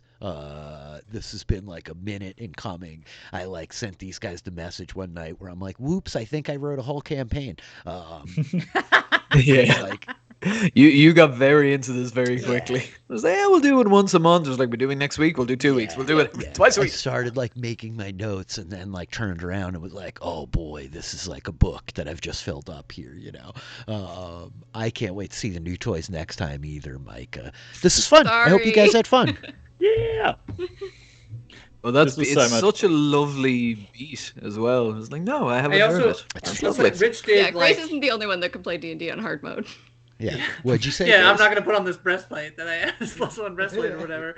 I was saying that I like you hinted that we might end up in Salter's Port in this. I think like in this episode, of course, we are. I feel like purposely stretching out how many episodes. This, Oh yeah. This thing is gonna be being like, we'll talk during our. We're getting watch. We were supposed to be like 5 encounters in front of this by the second session. Of course. You know what I mean? And we're like so far behind schedule. We're going to already. level 20, damn it. Yeah, Oh, it's a delight. what a shame. We Yeah. like. Oh darn. Oh. I really look forward to this game. And it's just tough. This is a tough crew for us all to get together. I can't quite swing it every week. We have a lot of responsibilities. Half of us are like the DM team over at post-show recaps. Friday nights are important nights for us. We're going to meet for I was a gonna moot say next we're week. gonna have like a 6-hour moot next week. So. We sure are. So it's tough, but also like the international thing, like we're all over the place. That being said, folks seem to like this game, and we certainly like playing it. So we're like in no rush to go anywhere. We will not be back next Friday. We will be back on a Friday soon to come, I suspect. And I'm very, very excited for that Friday to come. If it were tomorrow, that would be fine by me. If you can find a D&D game that covers more time zones than this, Yeah, Yeah. really. You're the legend, man. this is possibly it may be the cutest game on Twitch, but it's also the most international game on It's Twitch, pretty I would good. say. Most logistically challenging. Yep, you're the one like holding up the heaviest weight. I've introduced a tactical nap into my schedule to play this. It's Well, wonderful. I'm glad that it's worthy of tactical napping. I don't know. You guys have any thoughts? Are there any big like things here that you're thinking? Well, it was funny because I messaged our group in spoiler text after the last game where I was like, I have a theory about who old Noel is. Yeah. Yeah. So, and then I wouldn't let Rich read it. Seems to be great.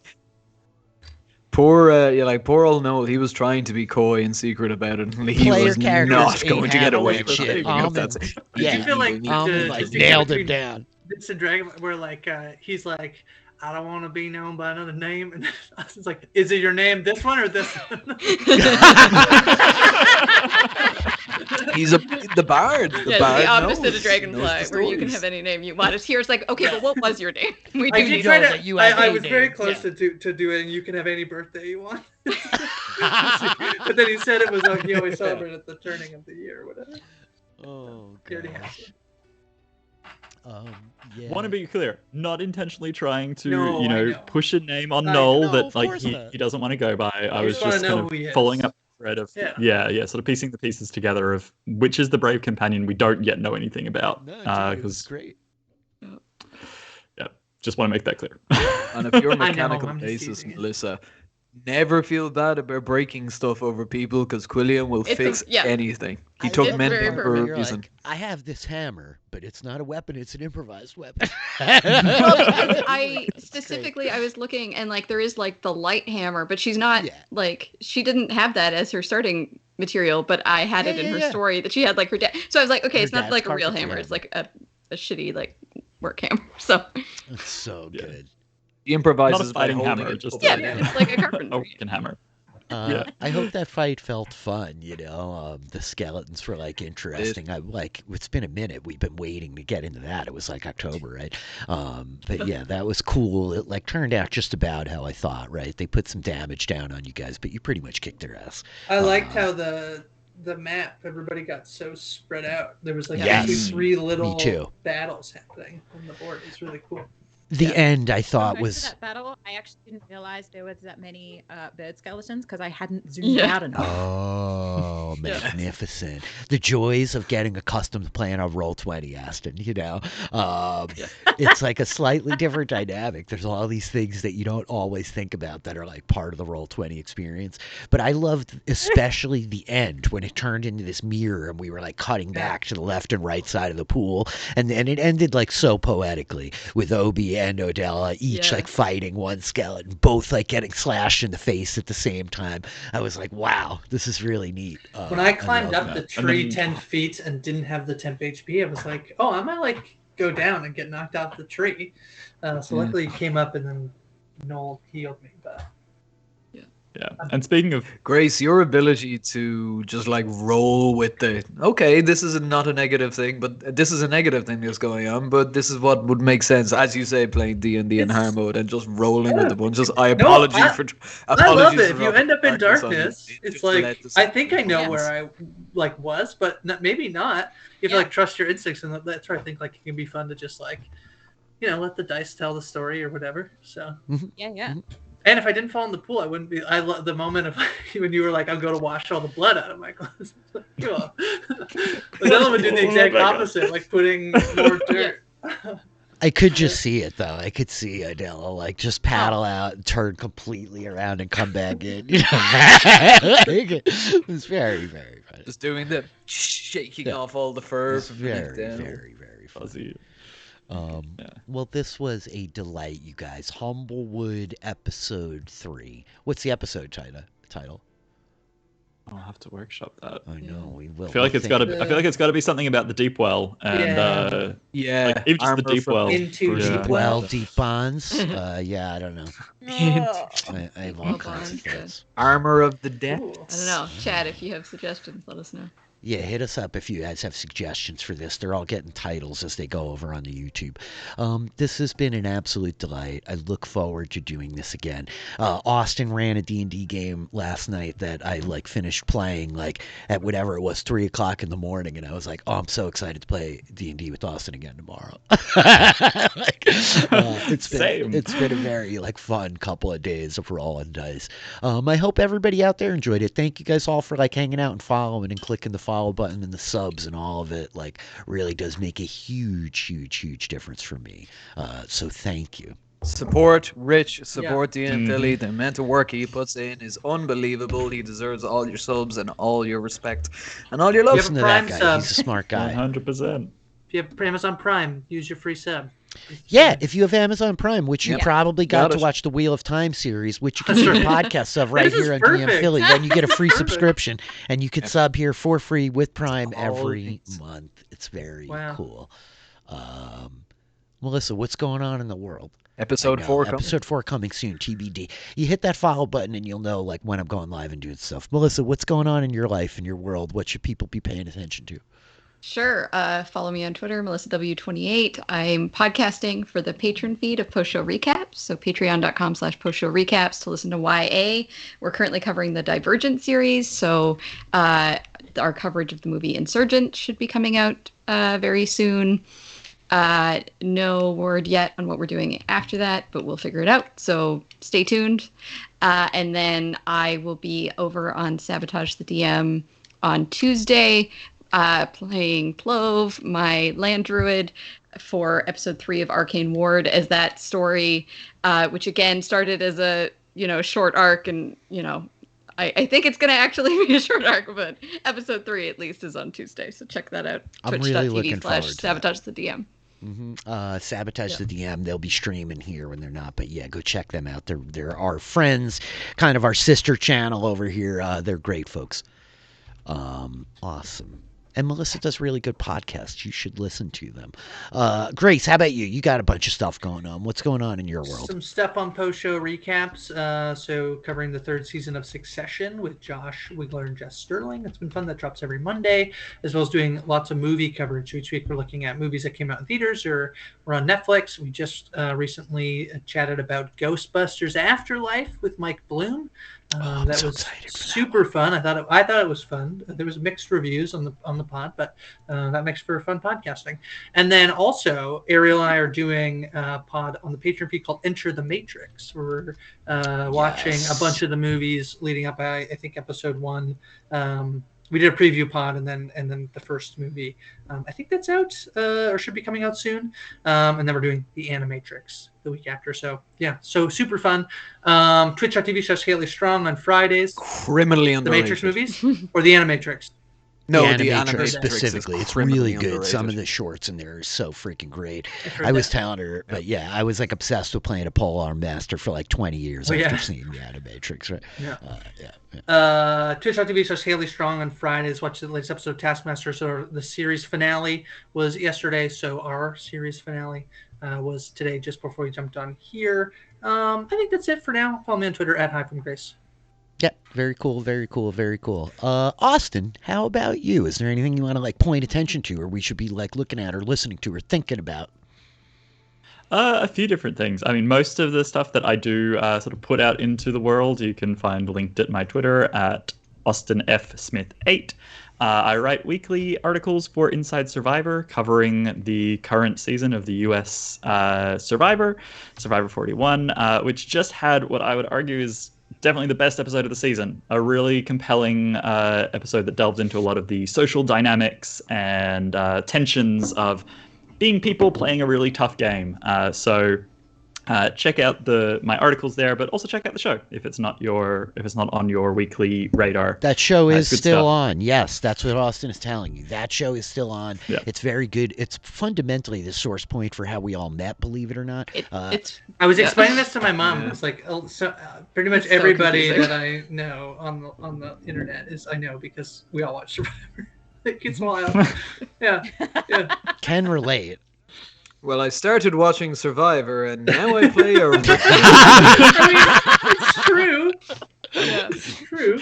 Yeah. Yeah. Indeed. Austin writes Indeed. great articles at Inside Survivor, but yeah, go give him a follow so you'll see the stuff he's got going on in the world. You were on One Indescribable podcast. Yes. I listened to that this week. It was so good. Yeah, I was just about to plug that as well. This last week, I got to guest on a podcast run by a few friends of the Philly fam, including Adam, who plays on the Kings of Neon stream. It's a Crazy Ex-Girlfriend rewatch podcast, so going episode by episode, chatting about that show, and I got to guest on the most recent one.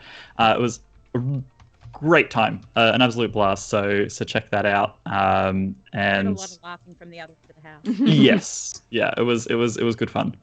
So again, link there at my Twitter or the podcast at 1CXG podcast. I just dropped the link for it right there on Spotify. Adam, of course, Pia in the chat, one of the creators of the D&D musicals, partner Todd, and of course their friends Lindy. Is that correct? I always want to call her Lindsay, and then I am trying to fix myself. They're great friends of Philly fam. Certainly Adam and Todd, to be sure. Go check them out. It's a fun podcast if you did Crazy Ex-Girlfriend, for sure. Yeah. And speaking of said musical, I think it's still up on your Twitch here, but Melissa and I were involved in a D&D musical that dropped since the last game of Humbleyuir. So if you want to listen along to what is it? It's almost 2 hours long. It's a long thing. But we took some of our characters, took them on an adventure into a very harrowing place, and then wrote a bunch of music about it. So it was a lot of fun. Check that out. Austin and I have a duet. Is it a journey home or the journey home? Is it a journey home or the journey? The journey home. The journey home. Yeah. It's on here in the VODs.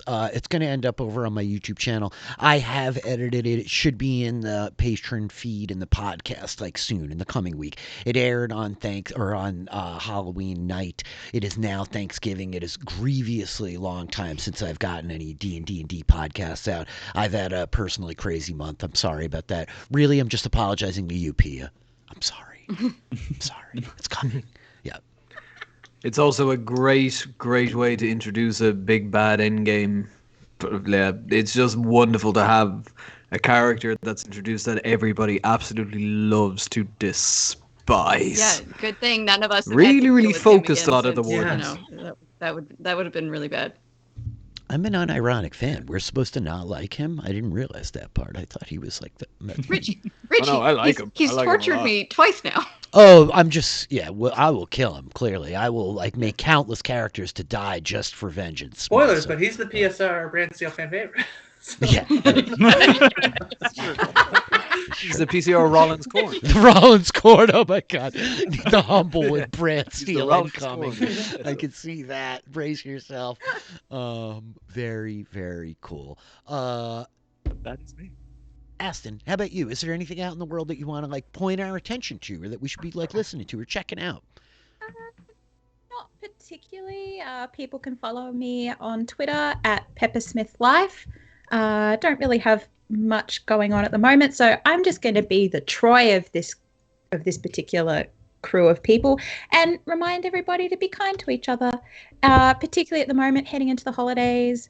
If you're out and about shopping or eating out and stuff, please be kind to the people that are serving you. As my sister put it a week or so ago, they haven't asked to suddenly become bouncers in this world. So please be kind to people. And follow DM Philly. Give Philly a follow. Philly fan. Thank you for that. It is the eternal message that Troy gives. Just be cool to each other, be excellent to one another. We only have like one pass at this thing as far as we know. You want to like spend your days like, being angry and hostile, you can, but like the littlest bit of kindness goes the longest way, especially this time of year for these poor folks working retail gigs. So take a breath and just remember that like we're all in it together, we're all in like the same rock hurtling through the galaxy over here. So take a breath, man. Chill out. Everybody chill out. Aiden, I was enjoying your cat absolutely going to... Ironically, Troy freaks out when this happens. I built this bookshelf with like reclaimed barnwood, and I remember one night I had these headphones on and I was walking. I couldn't see the camera, and I just heard Troy at the end of one of these streams. Like, we tend to hang out in the call for a little bit, and I just hear Troy like, the cat's absolutely destroying the book. Oh my, is anybody else seeing the cat? Okay. The cat's just, okay then. Okay. It was. Yeah, they do that, Troy. It was so funny. That's how cats work. Well, to be fair, Ashron's a carpenter. Troy himself is like a magnificent woodworker. Like I told him, I'm a woodworker too, but I don't do finished stuff. I deal with like rough wood, man. Give me old barnwood. Aiden, what's going on with you out in the world? Is there anywhere we should be paying attention to or looking for?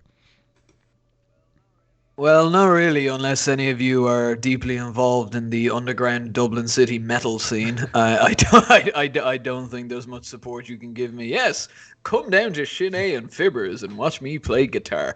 No, I'm kind of taking it easy at the moment. I'm not involved in pretty much anything internet related. No podcast, no D&D. But we'll see. We'll see what the new year brings. But I am slowly easing into the end of the year and can't come soon enough as far as I'm concerned. Man, it's a delight that we have you here, like I don't like the folks that are here streaming games with me. A lot of them are not like streamers or podcasters or content creators or whatever. They're people that I like to play D&D with and feel like comfortable being a little vulnerable with and like having a good time and being silly. So I thank you both for like especially like putting yourself out there to be vulnerable on the internet, which is a very dangerous place with me and the rest of our gang. That's it. I'm Rich Filiberto. This is DM Philly. Thank you guys for hanging out and following me. All the VODs are going up at DM Philly on YouTube. Watch The Wheel of Time. If you haven't been watching it, but you're watching this show, I feel like you're going to like it. Go check it out. I'm podcasting about it weekly at post-show recaps. It's in all your major like podcast things, devices, apps, I don't know. Go look for it. It's cool. It's a really good show. It's an even better book series, and it's a pretty good podcast if I don't say so. That's it. That's all I got. I thank you all, my friends, for doing this again tonight. We will be back another time. Okay? Absolutely. Bye.